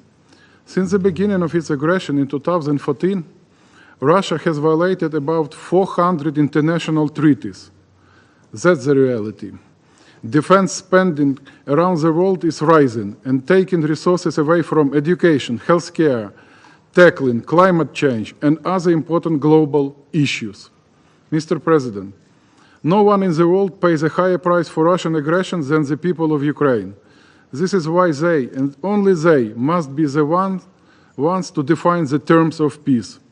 Imagine what it's like to lose in 1 second your beautiful young wife and 3 children, aged 10 and 2 years, and just 2 months, because your home was struck by a Russian drone. This is what happened a few days ago to 34-year-old Maxim Kulik from Kryvyi Rih. This is the price of the war. This year, Russia intensified executions of Ukrainian prisoners of war. We are currently investigating 49 criminal cases involving the killing of 124 of them. According to UN, 95% of our prisoners of war faced torture in Russian captivity, brutal tortures. Some of the most horrible crimes of this war are crimes against Ukrainian children. Russia stole every Ukrainian child's normal childhood. at least 659 children were killed by Russia since 2022, numbers that continue to rise. This is the price of the war. And let me be clear, for us in Ukraine, there is no difference where a child suffers. In Ukraine, the Middle East, Africa, Asia, Latin America, or other regions, no child in the world deserves to suffer from the war. Widespread crimes and human rights violations are being committed right now against millions of Ukrainians who remain in the occupied territories. The forcible deportation of at least 20,000 Ukrainian children might be the largest state-run children kidnapping operation in history. Thousands of them remain in Russia. They are subjected to indoctrination, forced Russian citizenship, adoption of foster placement with Russian families, and even name changes. These actions by Russia violate the Genocide Convention, UN Convention on the Rights of the Child, and Fourth Geneva Convention. In this regard, I refer to the Montreal Pledge made by participants in the recent Ministerial Conference on the Human Dimension of the Peace Formula. They pledged assistance for the return of children, and I urge everyone to join these noble efforts. Thousands of Ukrainian prisoners of war and civilian hostages are still held in Russian captivity without proper access of international monitors and medics. We remember all of our people, and we will not rest until we free all of them and return them home. The list of Russian atrocities committed in Ukraine proves that the current international tools are not working. We need new mechanisms to ensure accountability for the crime of aggression and all subsequent crimes. If this requires setting a precedent, let's set a precedent. If this requires amending the Rome Statute, let's amend it. We must act to restore international peace and security. Colleagues, the price of inaction or appeasement far exceeds the price of strong steps. If we allow Russia to continue aggression and go unpunished, this will create unacceptable risk for global security, nuclear safety, environment, migration, and other areas. Russia is now aligning itself with such rogue states as Iran and DPRK. This emerging axis is in an active phase and of undermining the global order. The involvement of regular Northern Korean troops marks a new level of escalation and global proliferation of war. This is a real part of a North Korean ballistic missile KN-23 that struck Ukraine. Such deadly missiles fall on our people constantly.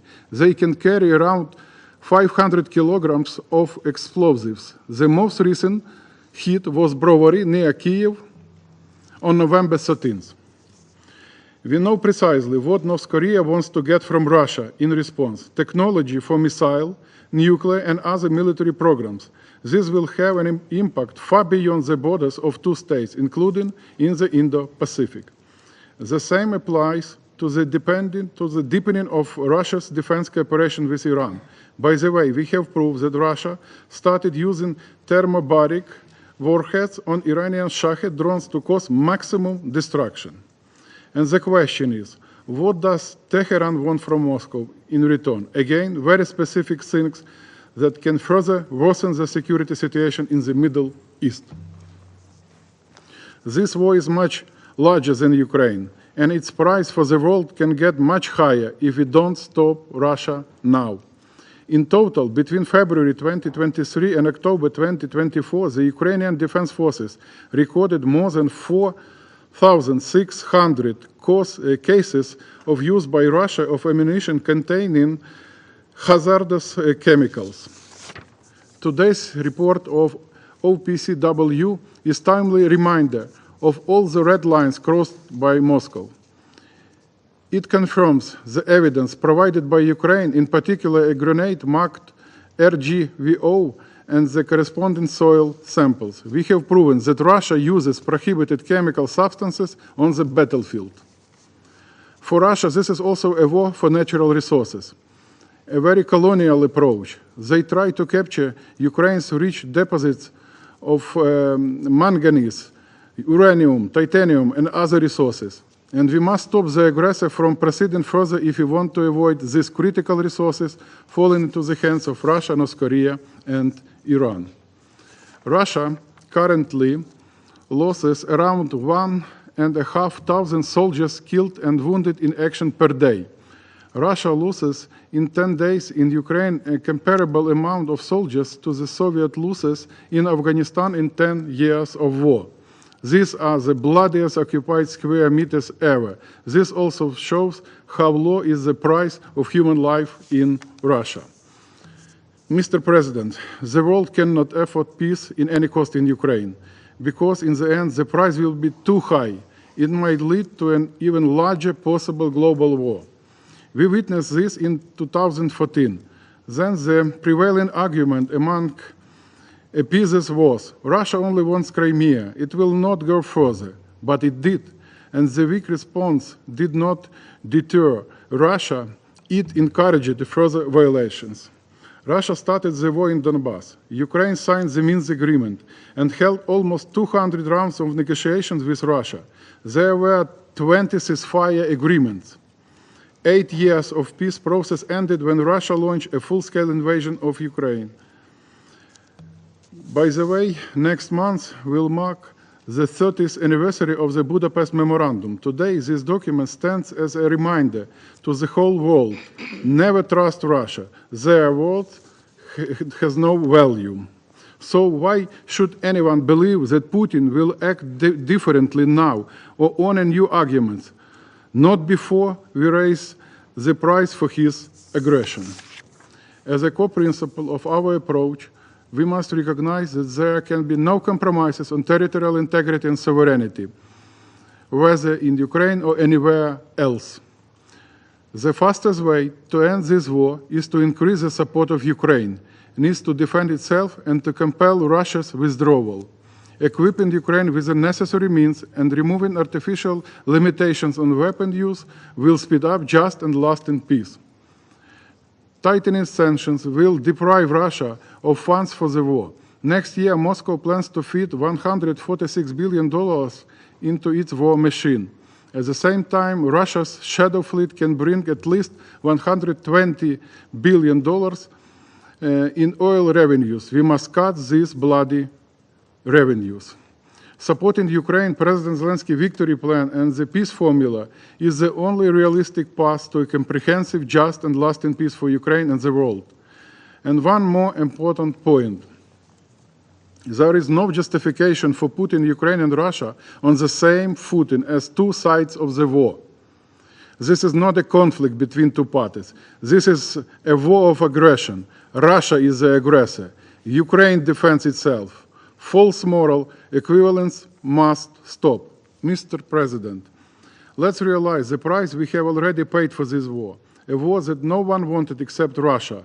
Let's realize the price we will have to pay for appeasement. Let's take real action for real peace, peace through strength. I thank you for your attention. I thank His Excellency Mr. Sibiha for his statements. Colleagues, I wish to remind speakers to limit their statements to no more than 3 minutes in order to enable the Council to carry out its work expeditiously. The flashing light on the collar of the microphone will prompt speakers to bring their remarks to a close after 3 minutes. And I give the floor to the representative of Turkey. Thank you, Mr. President. I also thank USG Rosemary DiCarlo for her valuable briefing. I also welcome participation of the Minister of Foreign Affairs of Ukraine, Andriy Shiba, in this meeting. As the war is about to enter its fourth year, the highly attritional nature of the conflict remains unsustainable for all parties involved. The cost of the war is mounting, having already inflicted profound suffering on millions in Ukraine and beyond. In addition to the worsening humanitarian crisis, the current situation continues to threaten nuclear security. Since the beginning of the war, Turkey has maintained a principled policy on three main fronts. First, commitment to Ukraine's territorial integrity and sovereignty. Second, supporting any initiative that aims at achieving peace. And third, mitigating the fallout of the war.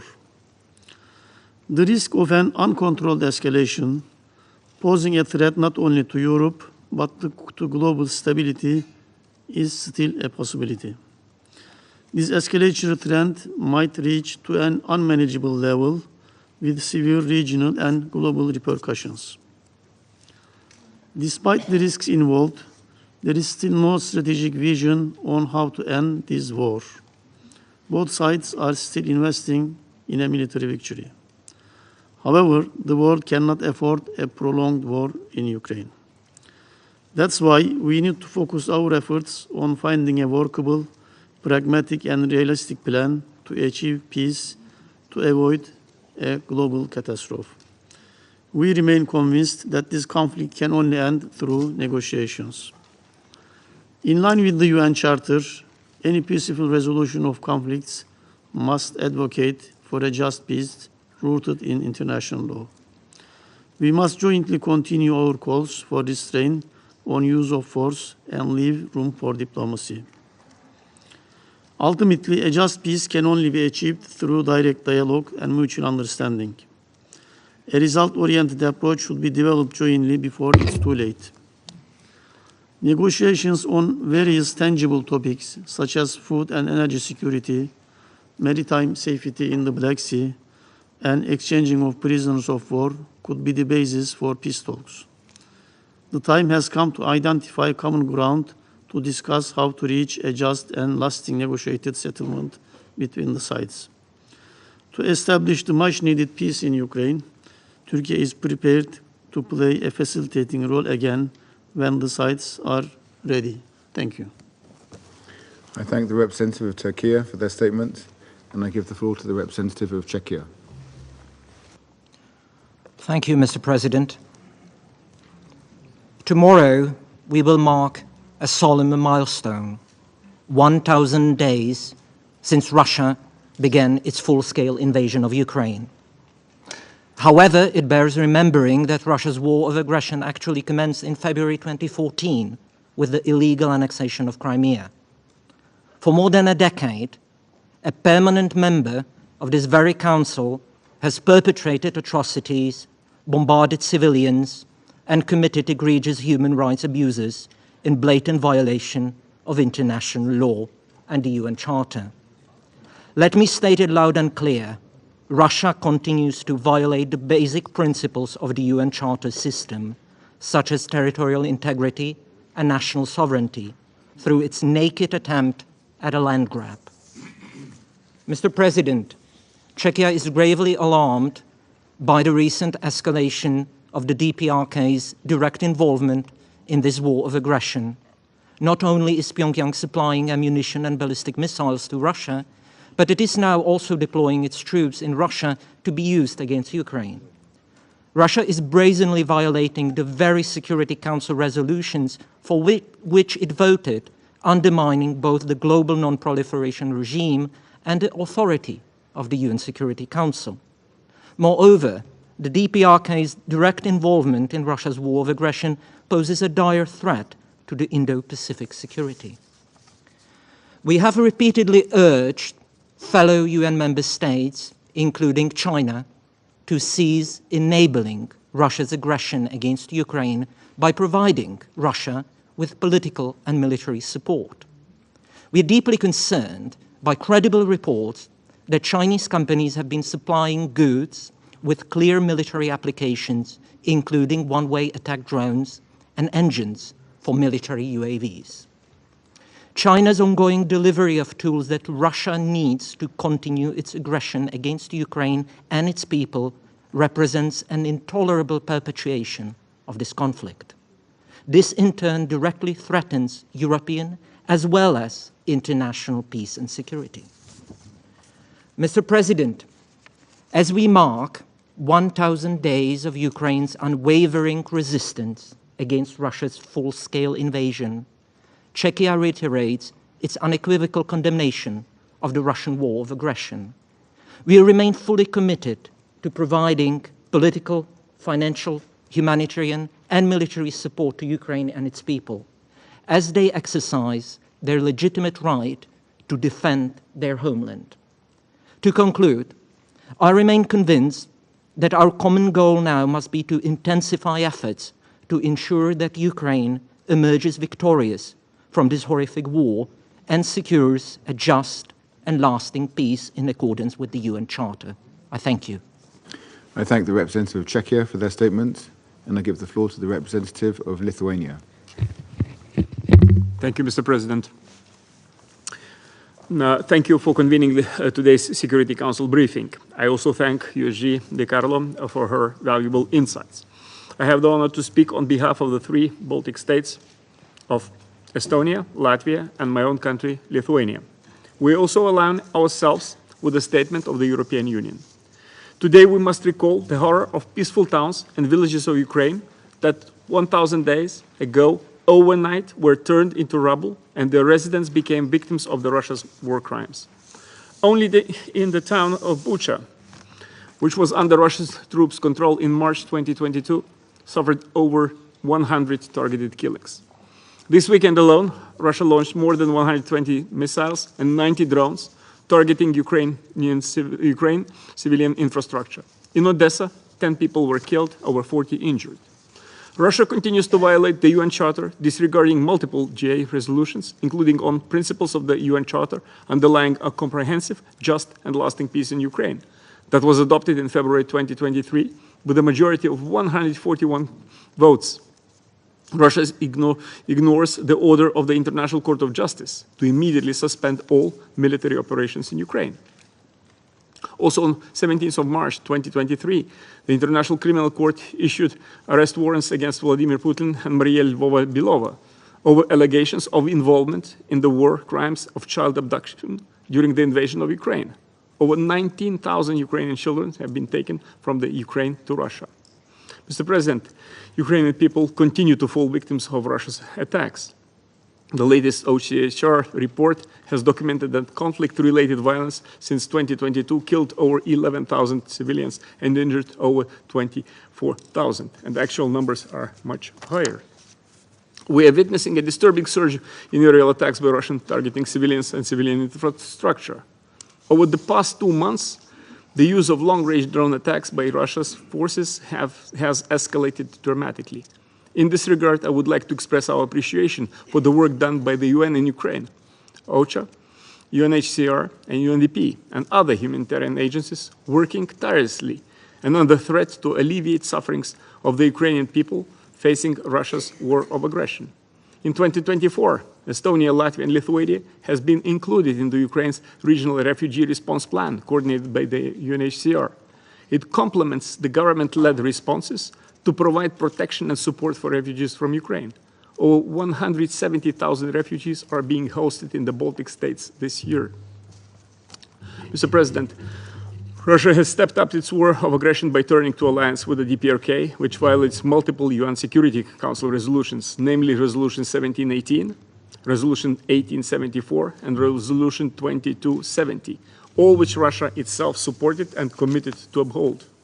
The DPRK's involvement by providing ballistic missiles and now troops and heavy weapons in Russia's war against Ukraine poses an increasing threat to regional stability in Europe and Asia with severe global repercussions. This escalation from Russia and the DPRK demands firm international response. We call on the Technical Secretariat of the Organization for Prohibition of Chemical Weapons to monitor the situation in Ukraine closely, as Russia is reportedly using chemical weapons in Ukraine. Mr. President, we fully support Ukraine's victory plan. First and foremost, this includes Ukraine's joining NATO.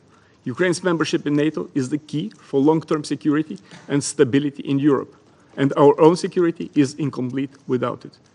We strongly reject attempts to pressure Ukraine to negotiate on unfavorable terms at the expense of its sovereignty and territorial integrity, as this approach has nothing to do with just and sustainable peace.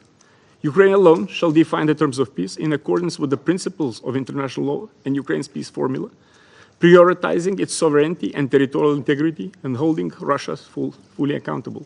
Only just peace can be truly sustainable. We demand Russia to unconditionally, completely, and immediately withdraw all its military forces and equipment from the entire territory of Ukraine within its internationally recognized borders. I thank you, Mr. President. I thank the representative of Lithuania for their statement, and I give the floor to the representative of Romania. Thank you, Mr. President. I would like to thank USG De Carlo for the briefing. and also to express my delegation's appreciation to the United Kingdom for allowing us to convey to the members of the Security Council our deepest and legitimate concerns as a neighboring country and the Russian aggression against Ukraine that is happening over 1,000 days tomorrow, already today in Europe. And I would say this is 1,000 days too many. This war of aggression unequivocally violates the principle of sovereignty and territorial integrity and the UN Charter. It constitutes an intentional breach of international law and an attempt to change the peace and security architecture. Ukraine's response to this war of aggression is the legitimate mode of action of self-defense in line with the UN Charter, and Romania has been supporting Ukraine all throughout. It is our shared political and moral responsibility to support Ukraine in its fight for independence, territorial integrity, and sovereignty. We place our trust in international law and in the UN principles, and we believe each sovereign nation is free to decide its foreign and domestic policies. We condemn strongly deliberate attacks against civilians and civilian critical infrastructure, including recent attacks over the past few days. We heard today from USG Di Carlo, as we heard in the past 1,000 days from other briefers, about the high price Ukrainian civilians are paying, and we just heard from Foreign Minister Sibiha on this exact high price that civilians in Ukraine are paying.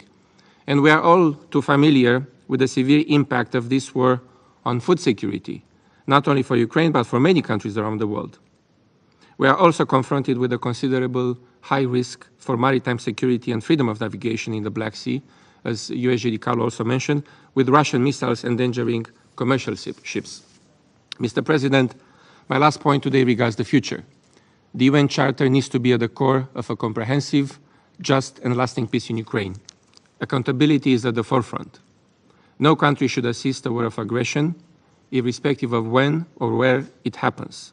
The only option is an immediate and complete withdrawal of Russia's troops from the entire territory of Ukraine within its internationally recognized borders. And this message has been valid on day one of the aggression, as it is now 1,000 days after. Thank you, Mr. President. I thank the representative of Romania for their statement. I now give the floor to His Excellency, Mr. Stavros Lambrinidis, Head of the Delegation of the European Union to the United Nations. Thank you, Mr. President. I have the honor to speak on behalf of the European Union's member states, candidate countries North Macedonia, Montenegro, Albania, Ukraine, Republic of Moldova, Bosnia-Herzegovina, and Georgia, and Liechtenstein, Andorra, Monaco, San Marino align themselves. I want to thank the UK for organizing this meeting, and of course, USG Di Carlo for her very important briefing.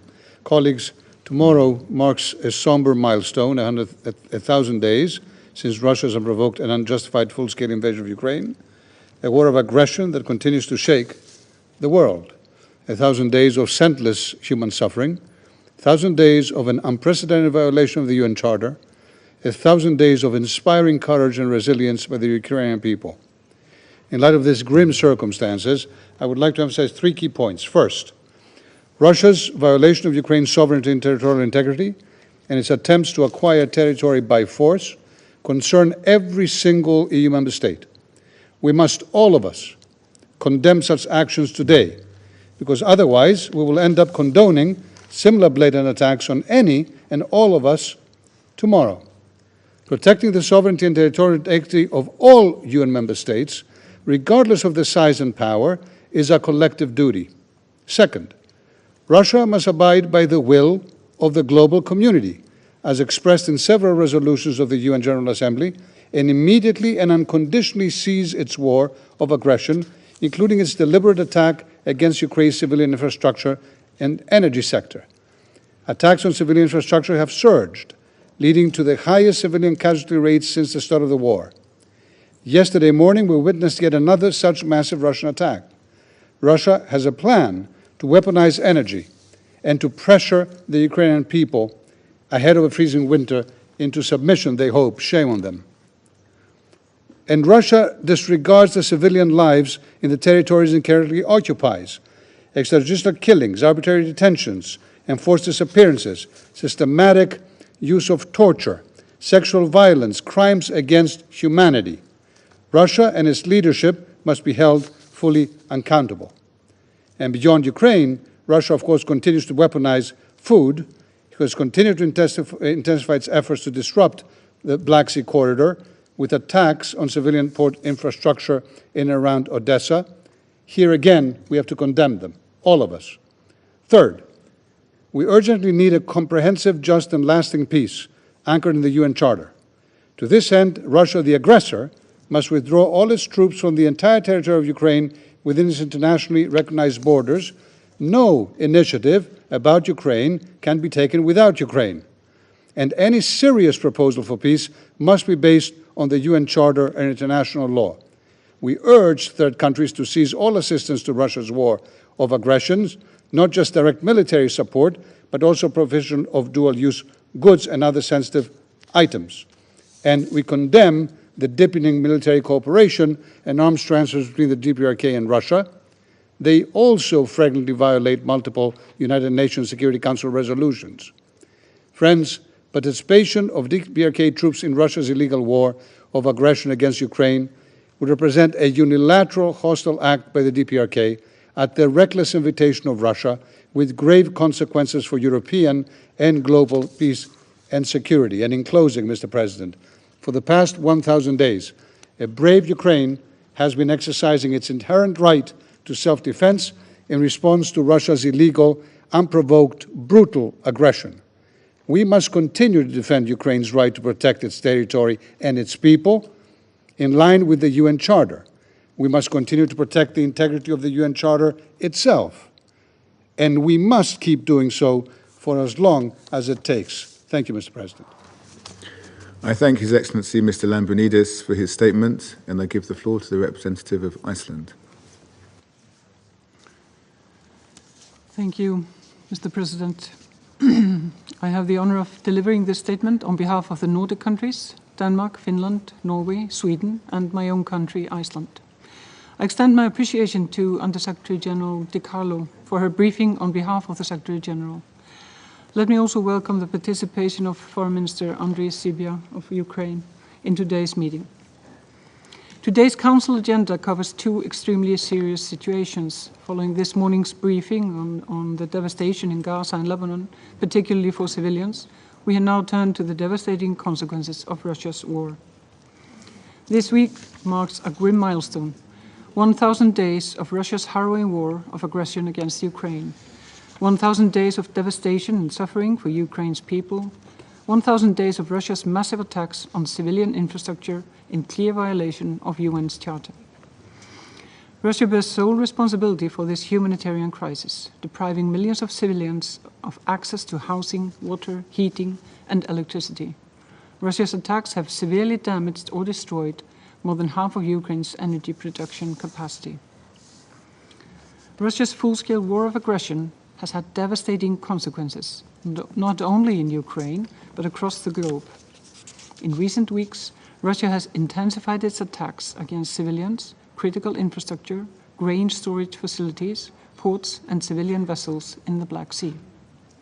These attacks have serious repercussions for the world's most vulnerable populations, those who rely on grain from Ukraine.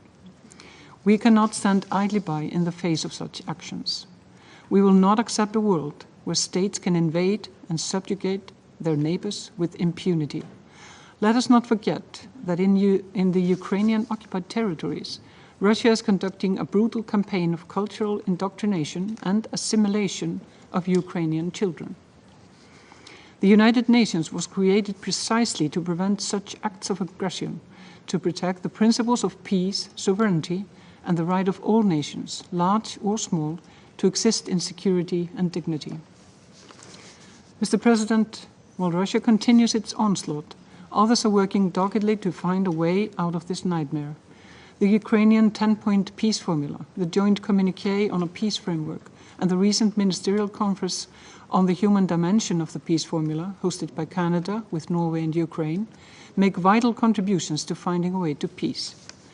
Any peace initiatives must be in line with the rules and principles of the UN Charter, including respect for Ukraine's territorial integrity and internationally recognized borders. Any peace plan must also be crafted in collaboration with Ukraine. Russia continues to reject peace and presses forward with its brutal assault on Ukraine. Russia has engaged the largest ground forces to be seen in Europe since World War II. In addition to the massive Ukrainian civilian and military casualties, Russia's aggression over the last 1,000 days has resulted in hundreds of thousands of Russian soldiers killed or wounded, another testament to the depravity of this war. These massive losses, mainly of young men in their prime, have driven Russia to seek external support to sustain this illegal war. The DPRK and Russia have engaged in illegal weapons transfers, ammunition, artillery, and ballistic missiles, fueling and prolonging Russia's aggression and violating numerous Security Council resolutions. All states have an obligation not to aid or assist in an aggression. Russia's decision to train and deploy troops from the DPRK on the battlefield marks a dangerous escalation that further threatens regional and international security. This Council has a duty to condemn this escalation unequivocally. The Russian Federation is in continuous violation of international law, as well as undermining the status and authority of the Security Council itself. Russia's desperation will not deter our resolve. We will continue to stand up for the UN Charter and for Ukraine's right to defend its people and sovereignty in line with international law. Mr. President, we demand that Russia immediately withdraw its troops from Ukraine, reverse its illegal and dangerous course, and end this destructive war. Mr. President, while 1,000 days is a long time, there is one thing that has not changed. The Nordics will continue to stand with Ukraine, as we have done for 1,000 days, and we will remain by your side in your struggle. Thank you. I thank the representative of Iceland for their statement, and I give the floor to the representative of Poland. Mr. President, we are approaching the tragic milestone, 1,000 days since Russia's full-scale invasion of Ukraine, a blatant violation of international law, including the UN Charter. Moscow not only continues to flout the most basic rules of international conduct, but is also seeking support from the third states and involving them in its aggression. Therefore, this war not only threatens regional stability and global security, but also exacerbates the world's most pressing political and economic problems, including the disruption of food supply chains. Russia's relentless onslaught against Ukraine escalated this weekend with one of the largest aerial attacks in the recent months. Targeting critical energy infrastructure across the country, Russia caused the widespread power outages, significant property damage, and tragically the loss of innocent lives. Such attacks not only elicit immense physical and psychological harm, but also aim to undermine Ukraine's resilience and the harsh winter approaches. The looming energy crisis in Ukraine is further aggravated by the nuclear threat arising from the situation around the Zaporizhzhia nuclear power plant. Poland unequivocally condemns these heinous atrocities and demands an immediate end to Russia's brutal war. We also remind Russia that attacks directed against civilians, including stealing children and destroying civilian objects, as well as indiscriminate attacks on densely populated areas, are clear violations of international humanitarian law and constitutes war crimes. Those responsible must be held accountable and justice must be served. Russian propaganda inverts reality, twisting also here in this chamber the definitions of the victim and aggressor. This blatant distortion directly contradicts UN General Assembly resolutions, which recognize this war as Russian aggression and condemned it. In this context, we reiterate that through its defensive operations to diminish Russia's capacity to wage its illegal war, Ukraine is exercising its inherent right to self-defense in full compliance with international law as enshrined in the Article 51 of this UN Charter. We will back the victim of this aggression for as long as it takes. Poland has earmarked almost 5% of its GDP for this assistance, with 1% of GDP allocated to support Ukraine and 4% of the GDP dedicated to the cost of assisting Ukrainian refugees. Mr. President, everyone yearns for a new chance at peace. However, any peace agreement must be forged through consent. No one should be compelled to accept a peace that does not align with the interests or aspirations of the victim. That being said, let me be very clear. There is no shortcut to peace. A just and lasting resolution must be agreed upon with Ukraine, with the participation of all affected countries and support of the international community. Any other path would only lead to a potential further suffering and instability. And I thank you. I thank the representative of Poland for their statement, and I give the floor to the representative of Germany. Thank you, Mr. President. 1,000 days of Russia's full-scale invasion of Ukraine, a grim milestone in modern history. So many lives, too many lives, have been lost, Ukrainian children, civilians, and soldiers. Our thoughts are with all those who have suffered and lost their lives due to Russia's aggression, including those affected by this weekend's wave of massive airstrikes, which killed civilians and caused severe damage to Ukraine's power system. Targeting civilian infrastructure is unacceptable and constitutes a potential war crime. The Security Council must remain consistent and firm in condemning such actions, demanding that civilians be protected. Around the world, we hear resounding calls for an immediate end to this devastating war. And yet, in our pursuit of a sustainable peace in Ukraine, we must be clear. Russia's occupation and annexation of Ukrainian territories are unmistakable violations of international law and a blatant affront to the UN Charter, which cannot be justified through sham referenda or the like. We cannot condone Russia's violation of Ukraine's territorial integrity and sovereignty as a viable path to peace. Let us not forget the high cost of yielding to the illegal use of force by a state attacking its neighbor. Every member state of the United Nations must reject such a course. Russia must be held accountable. Germany remains steadfast in supporting Ukraine comprehensively, including its diplomatic efforts to end this conflict. Any peace must be based on the UN Charter and not imposed over the heads of the Ukrainian people who have borne the brunt of this aggression for 1,000 days now. We stand unwaveringly by Ukraine and call on Russia once again to end this war immediately and fully withdraw its troops. Only then we can build a just and lasting peace. I thank you. I thank the representative of Germany for their statement, and I give the floor to the representative of Italy. Thank you, Mr. Chair. Italy fully aligns itself with the statement by the European Union and would like to add some considerations in its national capacity. I want to thank the United Kingdom for organizing this meeting at the grim milestone of 1,000 days since Russia's unprovoked and unjustified full-scale invasion of Ukraine.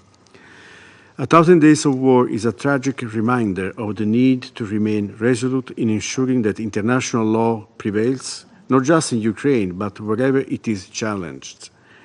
Italy remains committed to a comprehensive, just, and lasting peace in line with the UN Charter, based on the principles of sovereignty, independence, unity, and territorial integrity. We firmly believe that full implementation of these principles is a matter not in the exclusive interest of Ukraine and Europe, but of the entire UN membership, since they are the foundations that hold the international community together. These principles have been strongly evoked and reaffirmed by the G7 of Foreign Ministers meeting chaired by Italy in September on the side of the high-level week of the UN General Assembly. A clear message of support for Ukraine's independence and sovereignty has been reiterated by the G7 leaders' statement issued to mark the 1,000th day of Russia's war of aggression against Ukraine. In this regard, the G7 and partners foreign ministers expressed grave concern regarding the deployment of DPRK troops to Russia, as well as Russia's unlawful procurement of DPRK ballistic missiles in breach of multiple UN Security Council resolutions. We condemn Russia's increased attacks on civilian critical infrastructures and reaffirm our support for Ukraine's energy sector. Italy, in particular, is contributing to ensure Ukraine's resilience, providing, in addition to our bilateral aid, targeted financial support to EBRD projects for the country's hydroelectric output. In 2025, we will host the Ukraine Recovery Conference. Together, we will lay the foundations for a prosperous, independent Ukraine within our common European family. We must now call for an even greater involvement of all UN member states to contribute to the solution of this devastating, senseless war. We need diplomacy also to sustain the legitimate concerns and expectations of developing countries, which are impacted by the broader repercussion of this conflict in terms of disruptions to global supply chains and food security. We remain committed to collaborating with all partners ready to support peace efforts. Now it is time to intensify our collective efforts to achieve this goal. I thank you. I thank the representative of Italy for their statement. There are no more names inscribed on the list of speakers. The meeting is adjourned.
Don't ask.